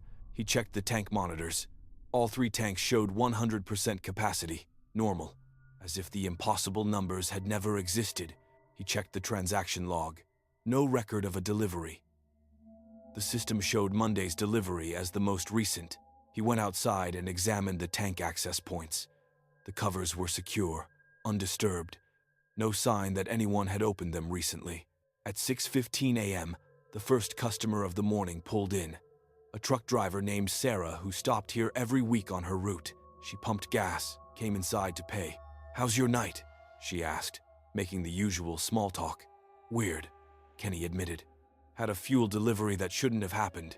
Huh, well, the gas pumped fine. No issues. After she left, Kenny went outside and checked pump 3, where she'd filled up. The pump looked normal. He authorized it and pumped a small amount into a plastic cup. The fuel looked wrong. It was darker than regular gasoline, thicker, and it smelled wrong, not like petroleum, but like ozone and something else. Something organic and decaying. Kenny poured it out on the asphalt and watched it spread. Normal gasoline would have evaporated quickly in the cold, dry air. This stuff didn't. It pooled, and after a moment, it began to move, not flowing downhill, moving deliberately. The puddle elongated, stretched, reached toward the building like a living thing seeking warmth. Kenny backed away. The puddle stopped moving when he was 15 feet away. Just stopped, as if it could sense his distance. He went back inside. At 7 a.m., his replacement arrived. Kenny explained what happened, but even as he spoke, the words sounded insane. A faceless driver, impossible tank levels, moving fuel. His replacement, a guy named Josh, looked at him with concern. "You've been awake too long, man. Get some sleep." Kenny drove home. Tried to sleep. Couldn't. At 2 p.m., he got a call from Josh. "Kenny." "What do you mean?" "The pumps. They're dispensing something, but it's not gas." "What is it?" "I don't know. It's dark. Thick. Smells like death." 3 customers complained. One guy's truck died a mile down the road, engine completely seized, and Kenny. Josh's voice dropped to a whisper. "The tank monitors are showing negative numbers now. Negative 78%. How is that possible? Call the fuel company. Get them to inspect the tanks." I did. They said they'd send someone tomorrow. Tomorrow? This is an emergency. They said all their trucks are out on deliveries. They can't spare anyone until tomorrow morning. Kenny hung up. He didn't go back to sleep. That night, he returned to the station even though it wasn't his shift. Drove the 30 miles from his apartment because he needed to see for himself. The station looked normal from the outside. Lights on, Josh's car in the lot, but no customers. The highway was empty in both directions. Kenny went inside. Josh sat behind the counter, staring at the tank monitor. His face was pale. "It's getting worse," he said quietly.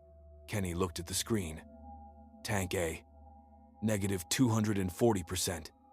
Tank B, negative 198%. Tank C, negative 217%. "That doesn't mean anything," Kenny said. "Those numbers are impossible. The system's glitching." "Then explain the pumps." Kenny went outside.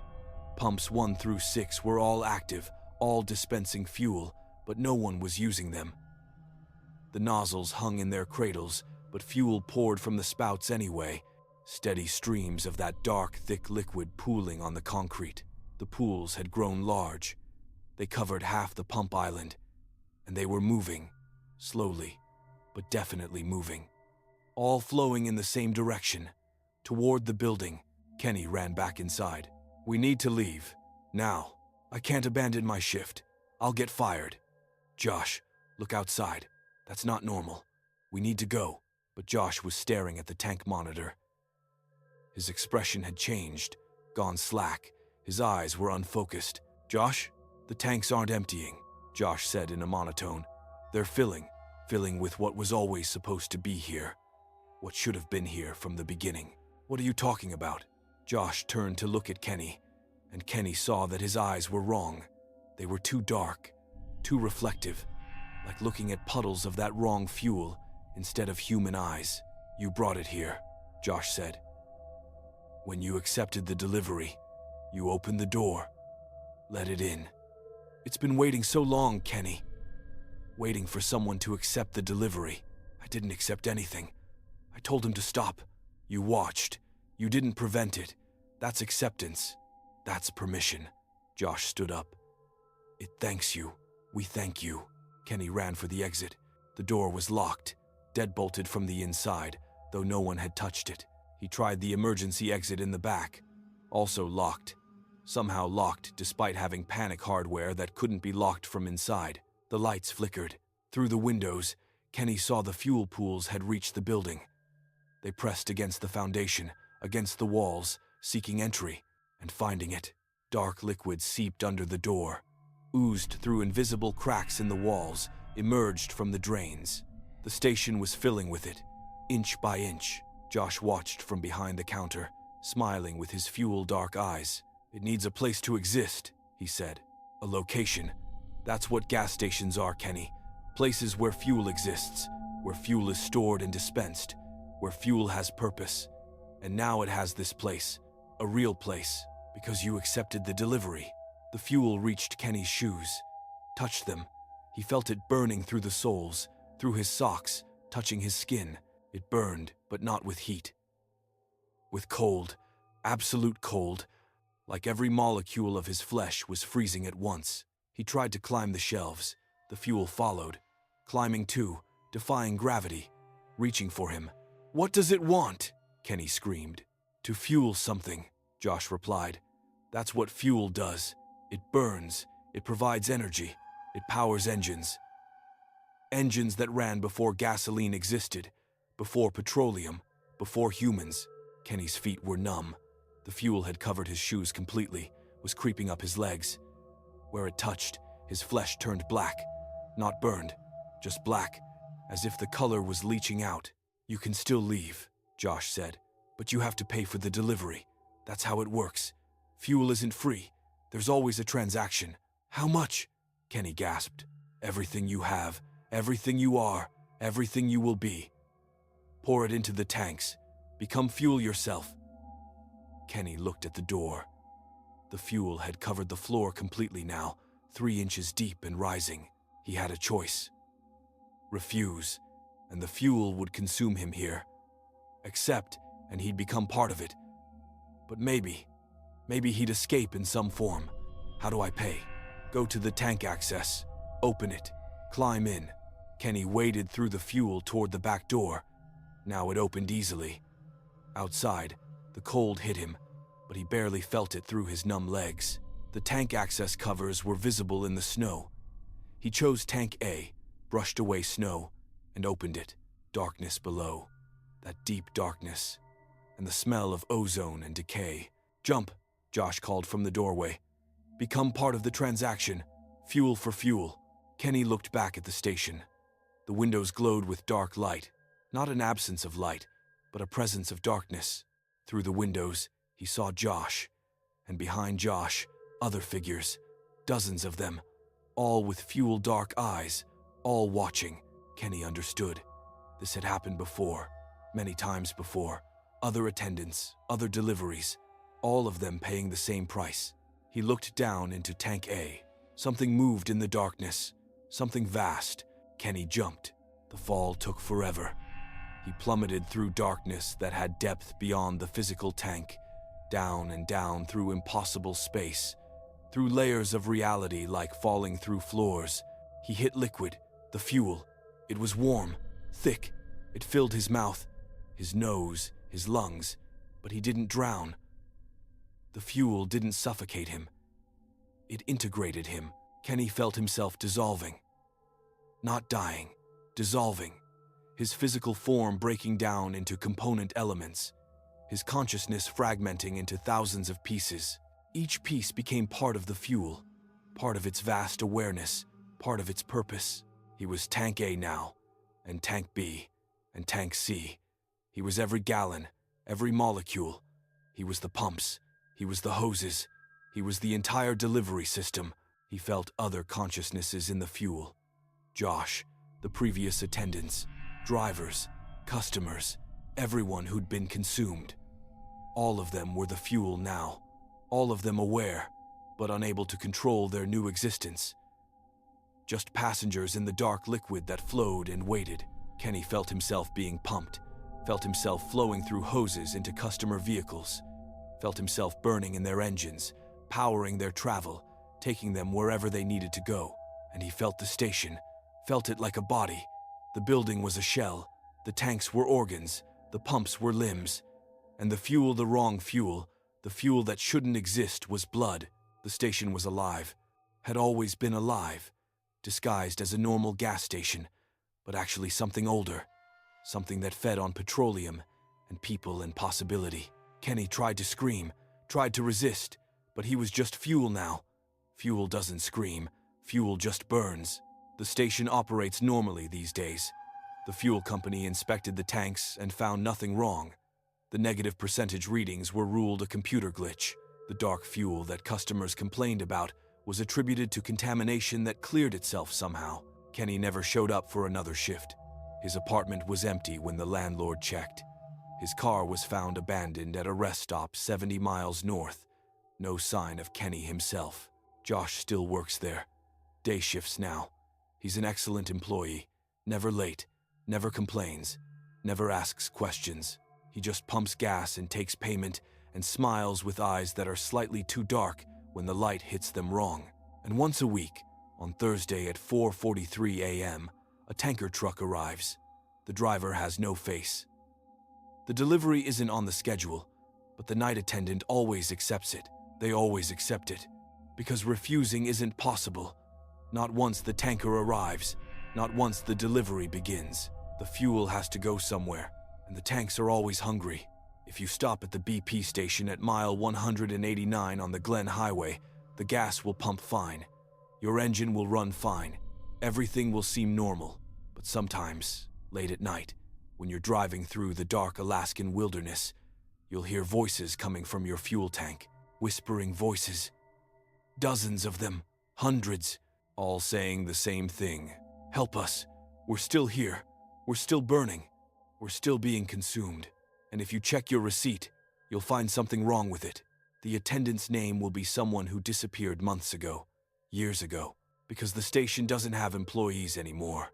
It just has fuel, and fuel is all it needs.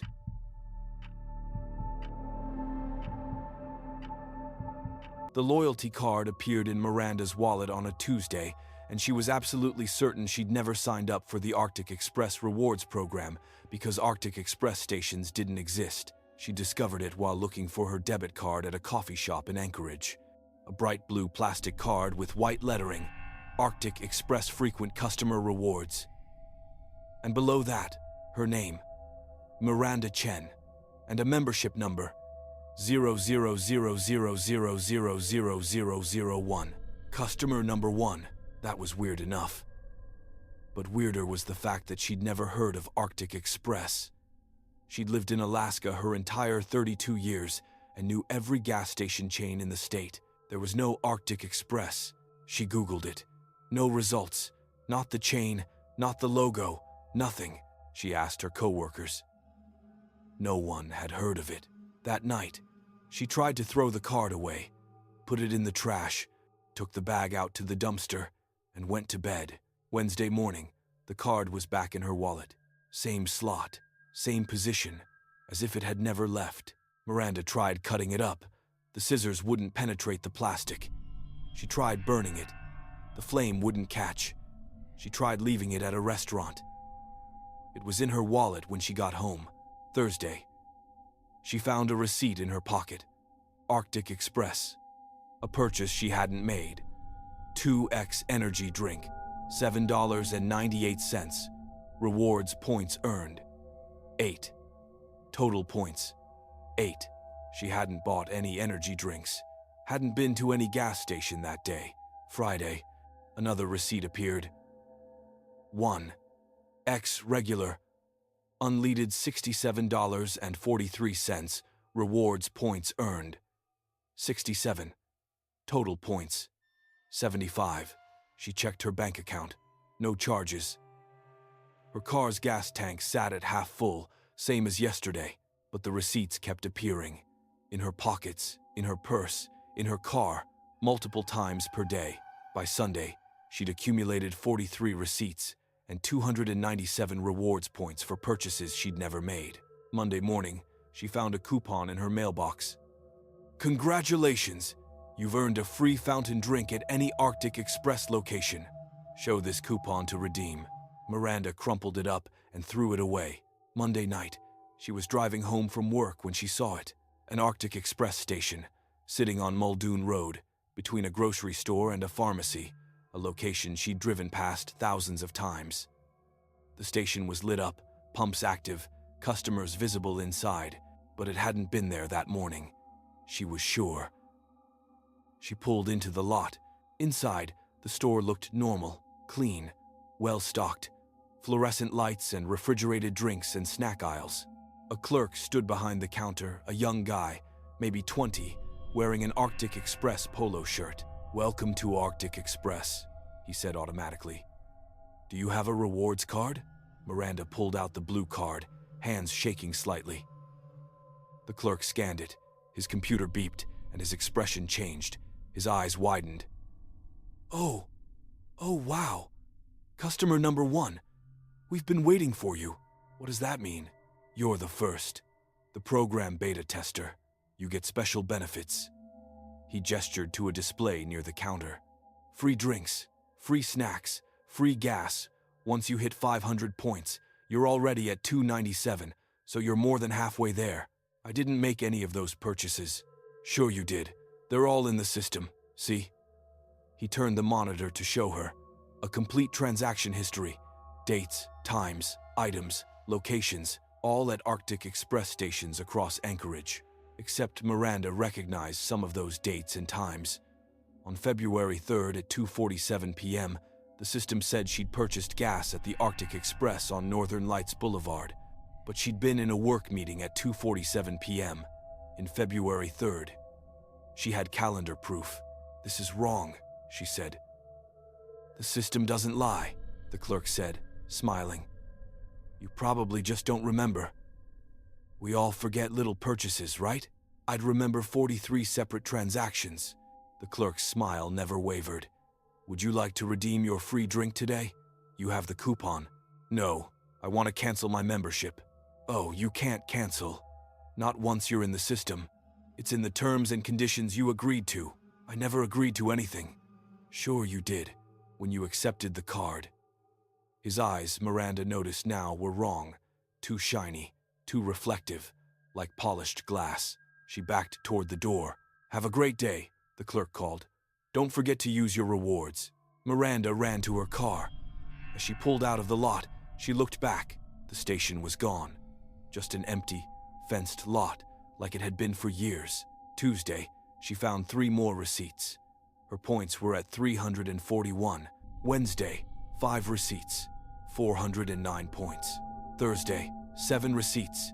She hit 503 points. A new coupon appeared in her wallet. "Congratulations! You've earned free gas, up to 20 gallons, at any Arctic Express location." Miranda's gas tank was almost empty. She'd been avoiding filling up, nervous about what might happen. But she was down to less than a gallon, and her check engine light was on. She drove carefully, looking for a normal gas station. Found a Tesoro, pulled in. As she pumped gas, she noticed the other customers looking at her, staring. Their expressions were blank, and their eyes had that same glass shine as the clerk. The pump clicked off at exactly 20 gallons. Miranda looked at the display. $0. Rewards redemption. She hadn't scanned her card, hadn't told the pump anything, but it knew. The receipt printed. Arctic Express Tesoro partner location, 1x free gas reward redeemed, points remaining. 3. Thank you for your loyalty. The Tesoro logo on the pump flickered. For just a moment, it read Arctic Express. Miranda got in her car and drove. She tried leaving Alaska, drove to Canada, made it as far as the border before her car died. Just stopped. Engine cutting out. All systems dead. A tow truck appeared within minutes. The driver wore an Arctic Express uniform. "Looks like you need fuel," he said, smiling with glass eyes. "Lucky for you, we offer roadside rewards member assistance." "No, I'll call someone else. Your membership includes emergency service, no additional charge." He filled her tank from a portable container. The fuel smelled wrong, too sweet, like chemicals and flowers. Her car started immediately. "You're all set," the driver said. "That'll be 300 points. I didn't authorize that. Emergency service automatically deducts from your point balance. It's in the terms and conditions." He handed her a receipt. Her points now sat at negative 297. "What happens if my points are negative?" The driver's smile widened. You work them off. Standard membership policy. Negative balance members are required to work at Arctic Express locations until the debt is cleared. That's insane. I'm not working for you. You don't have a choice. It's in the terms and conditions you agreed to. Miranda drove away, but her car pulled off the highway on its own.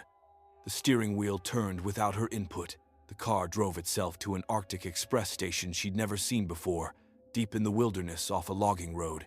The car parked. The engine shut off. The doors locked. A woman approached. She wore an Arctic Express manager's uniform. Her eyes were that same polished glass. "Welcome to your new position," she said through the closed window. "You'll be working register during graveyard shifts. Your debt should be cleared in approximately 18 months if you maintain good performance." "Let me out!" Miranda screamed, pulling at the door handles. "Once you accept the position and sign the contract, the doors will unlock." A clipboard appeared on the dashboard. Contract papers. Miranda's name was already filled in at the bottom, in her own handwriting, though she'd never touched the papers. "I'm not signing anything." "You already did. When you accepted the membership card. This is just a formality." The woman walked away. Miranda sat in the locked car, screaming, pounding on the windows. No one came. No other cars passed. The station glowed in the wilderness, impossible and patient. Hours passed. Miranda's throat became raw. Her hands hurt from hitting the windows. At some point, she must have fallen asleep. She woke up behind the register at an Arctic Express station. She wore the uniform polo shirt and name tag that read, "Miranda team member since 2024. Her hands moved automatically, scanning items for a customer. Her mouth said, "Have a nice day." Without her permission, she tried to stop moving. Couldn't. Her body operated on autopilot. A clock on the wall showed midnight, then 1 a.m., then 2. Time moved wrong, skipping and jumping. Other employees worked alongside her. She recognized them. Some were people she'd seen in missing persons reports. Others were faces from old news stories. All of them moved with that same mechanical precision. All of them had glass eyes. Miranda felt herself changing, felt her thoughts slowing, her memories fading, her identity dissolving. She was becoming part of the system, part of Arctic Express, another automated function in the rewards program. By 4 a.m., she'd stopped trying to resist. By 6 a.m., she'd forgotten she was supposed to resist. By 8 a.m., when her shift ended and the next team member arrived, Miranda didn't remember being anyone other than an Arctic Express employee. She clocked out, drove home, slept. The next night, she returned to work without question. That was 8 months ago. Miranda still works there. Graveyard shift. Register. She's excellent at her job, never makes mistakes, never asks questions, never complains. Her rewards balance is at positive 12 points now. Only 285 to go until her debt is cleared. But every time she thinks she's close, unexpected deductions appear. Uniform cleaning fee 50 points. Register shortage 32 points. Break room supplies 18 points. The debt never seems to decrease. And more team members arrive every week. People who signed up for rewards cards. People who thought they were getting a deal. People who didn't read the terms and conditions. There are 147 Arctic Express locations now. They appear and disappear across Alaska, sometimes in major cities, sometimes in wilderness, sometimes in places that don't quite exist on maps. All of them staffed by rewards program members working off debt. All of them open 24 hours. All of them waiting for new customers. If someone offers you a loyalty card for gas, for groceries, for anything, read the terms and conditions carefully. Look for clauses about point deductions, about negative balances, about work requirements. And if the card appears in your wallet without you signing up, throw it away immediately. Burn your wallet if you have to. Because some rewards programs aren't about saving money. They're about collecting members. And once you're in the system, you can't get out. You just work. Forever. Earning points you'll never be able to redeem. At a store that doesn't officially exist. For a company with no corporate headquarters. Miranda knows this now, but by the time she learned, it was too late. Her eyes are starting to shine, glass bright, reflecting nothing.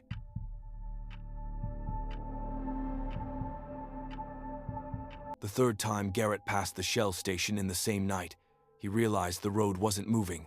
The station was. He'd first spotted it at mile marker 214 on the Dalton Highway, halfway through his supply run from Fairbanks to Deadhorse. A normal Shell station, 2 pumps, small building, lights on. He'd made a mental note but didn't stop. His tanks were full. 47 miles later, at mile 261, he passed it again. Same station, same pumps, same exact layout.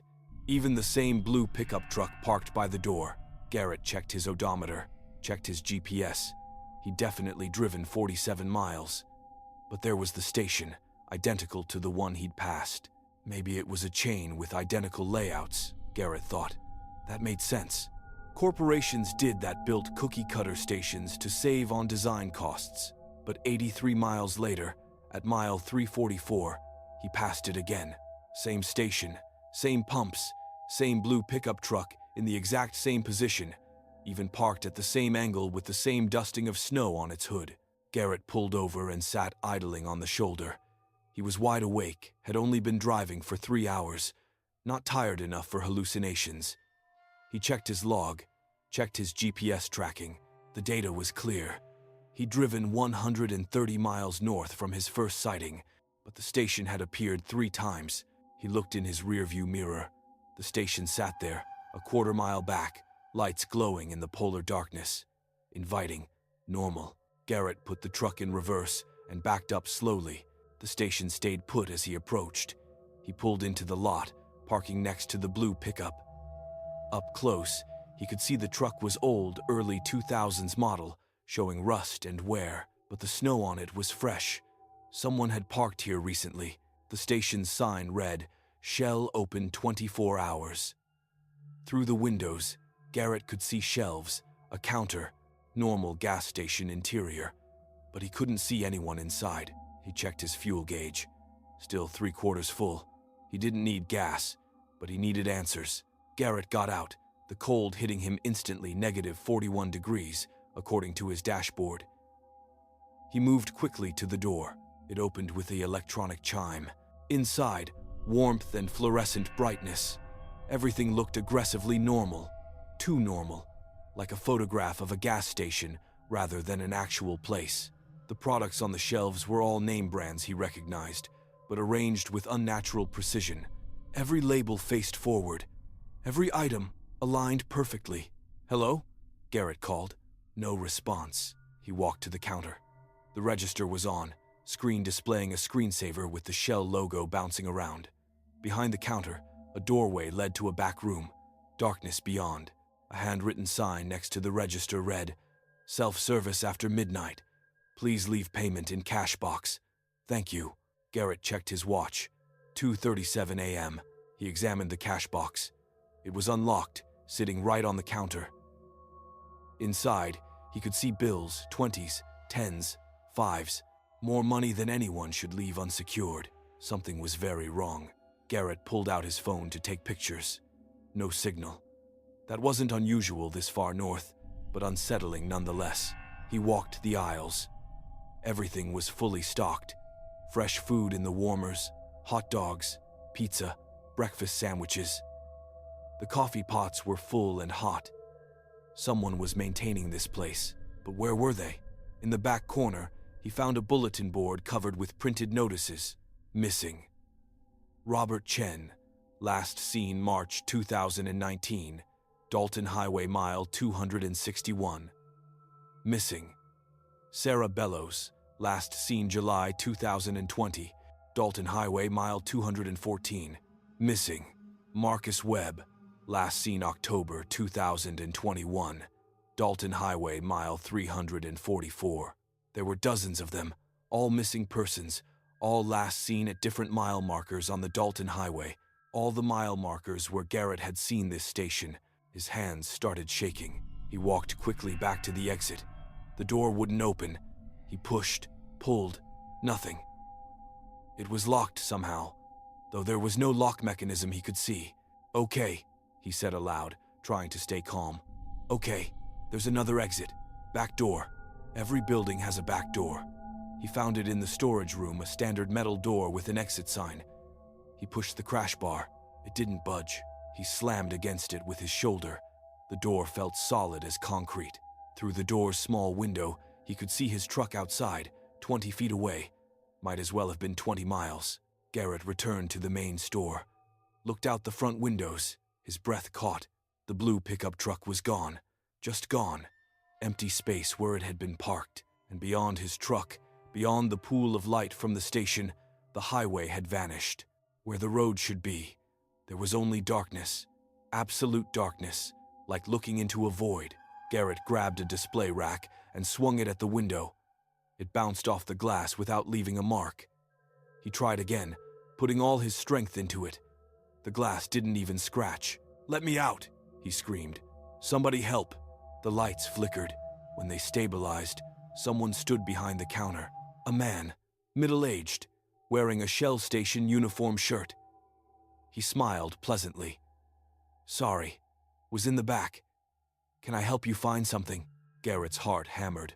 "Where did you come from?" "I work here. I'm always here." The man's smile never wavered. "The doors are locked. I can't get out." "Doors aren't locked. They're always open. We're 24 hours. The man walked to the front door and pulled it open easily. Cold air rushed in. "See? Open." Beyond the door, the highway was back. Garrett's truck sat in the lot, and the blue pickup had returned. I tried that. It wouldn't open." "Well, it's open now. You're free to leave any time." Looking past him, or through him, "What is this place?"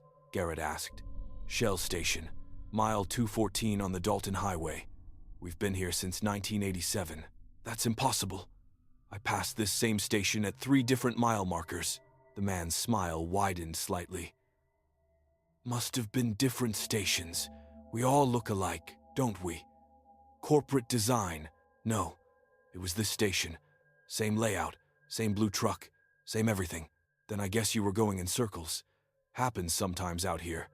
The darkness plays tricks. People get disoriented. I have GPS. I wasn't going in circles." The man shrugged.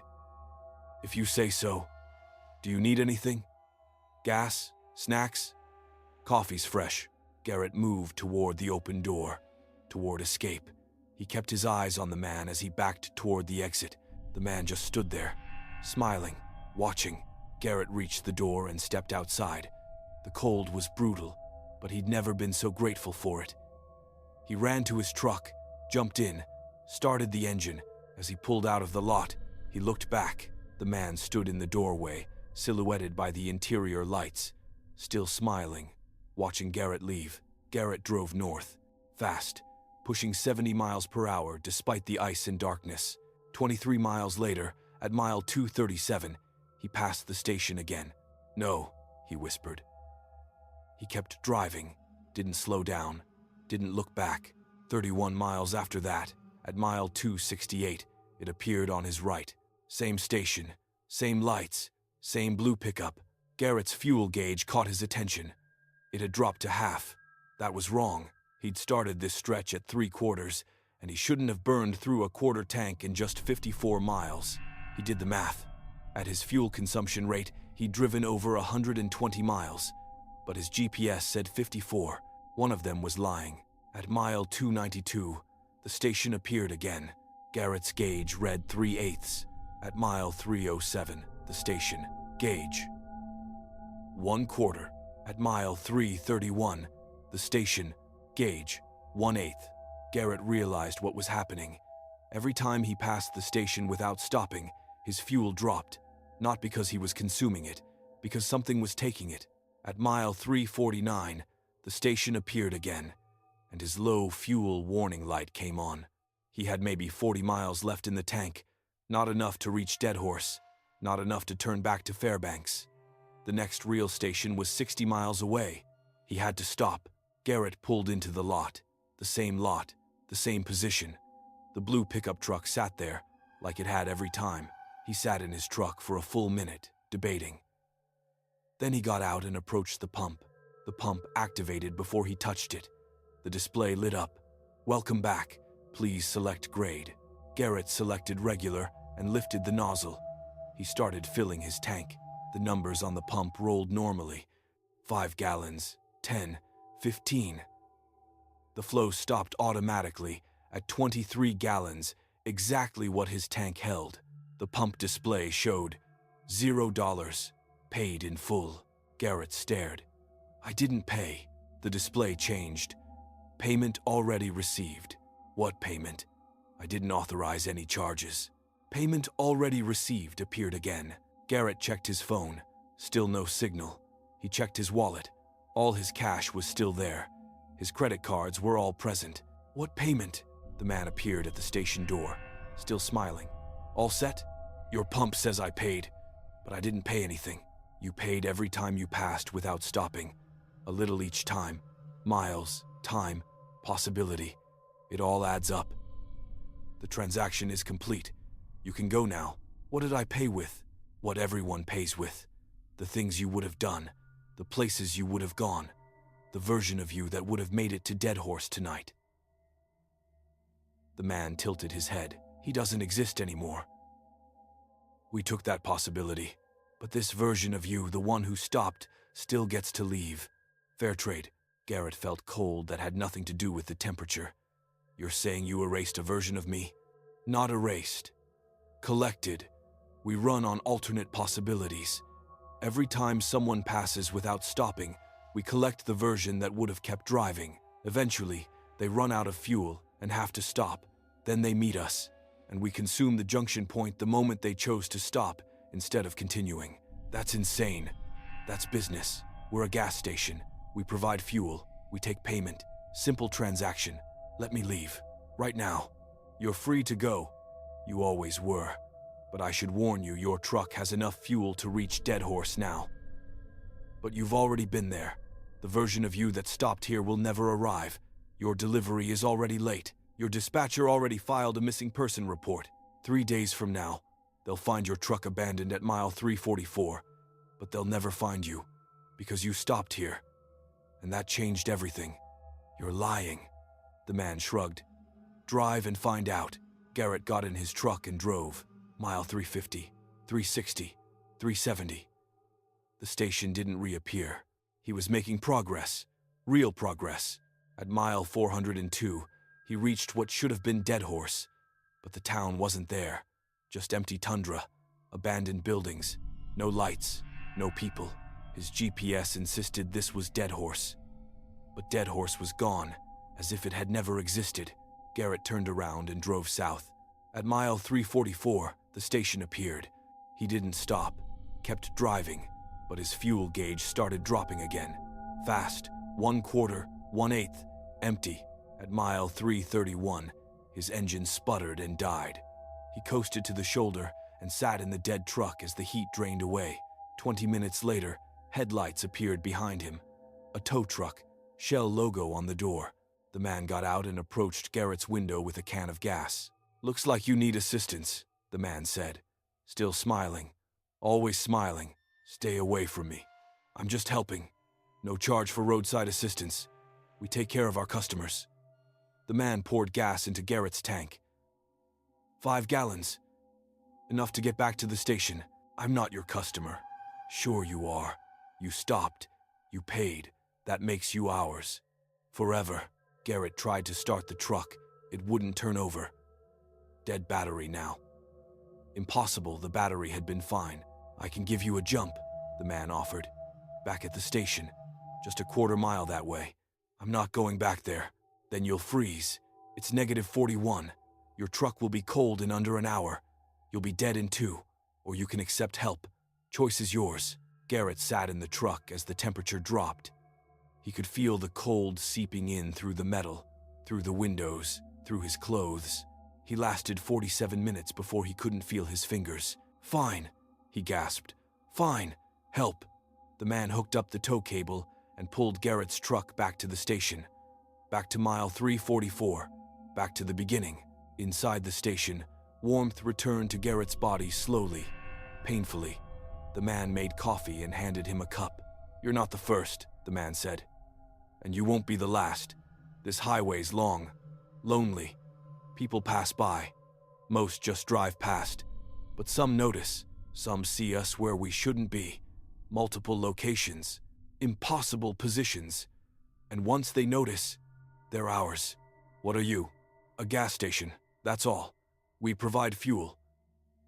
But fuel is just energy. And there are many kinds of energy. Gasoline, diesel, possibility, alternate outcomes. We use whatever's available. You're not human. I used to be. Long time ago. I was a driver like you. Noticed the station appearing. Stopped to investigate. Been here ever since. Took me a while to accept it. But eventually, you stop fighting. You become part of the operation. Part of the station itself. I won't. The man smiled sadly. They all say that. Garrett tried the door again. Locked. He tried the windows. Unbreakable. He tried his phone. No signal.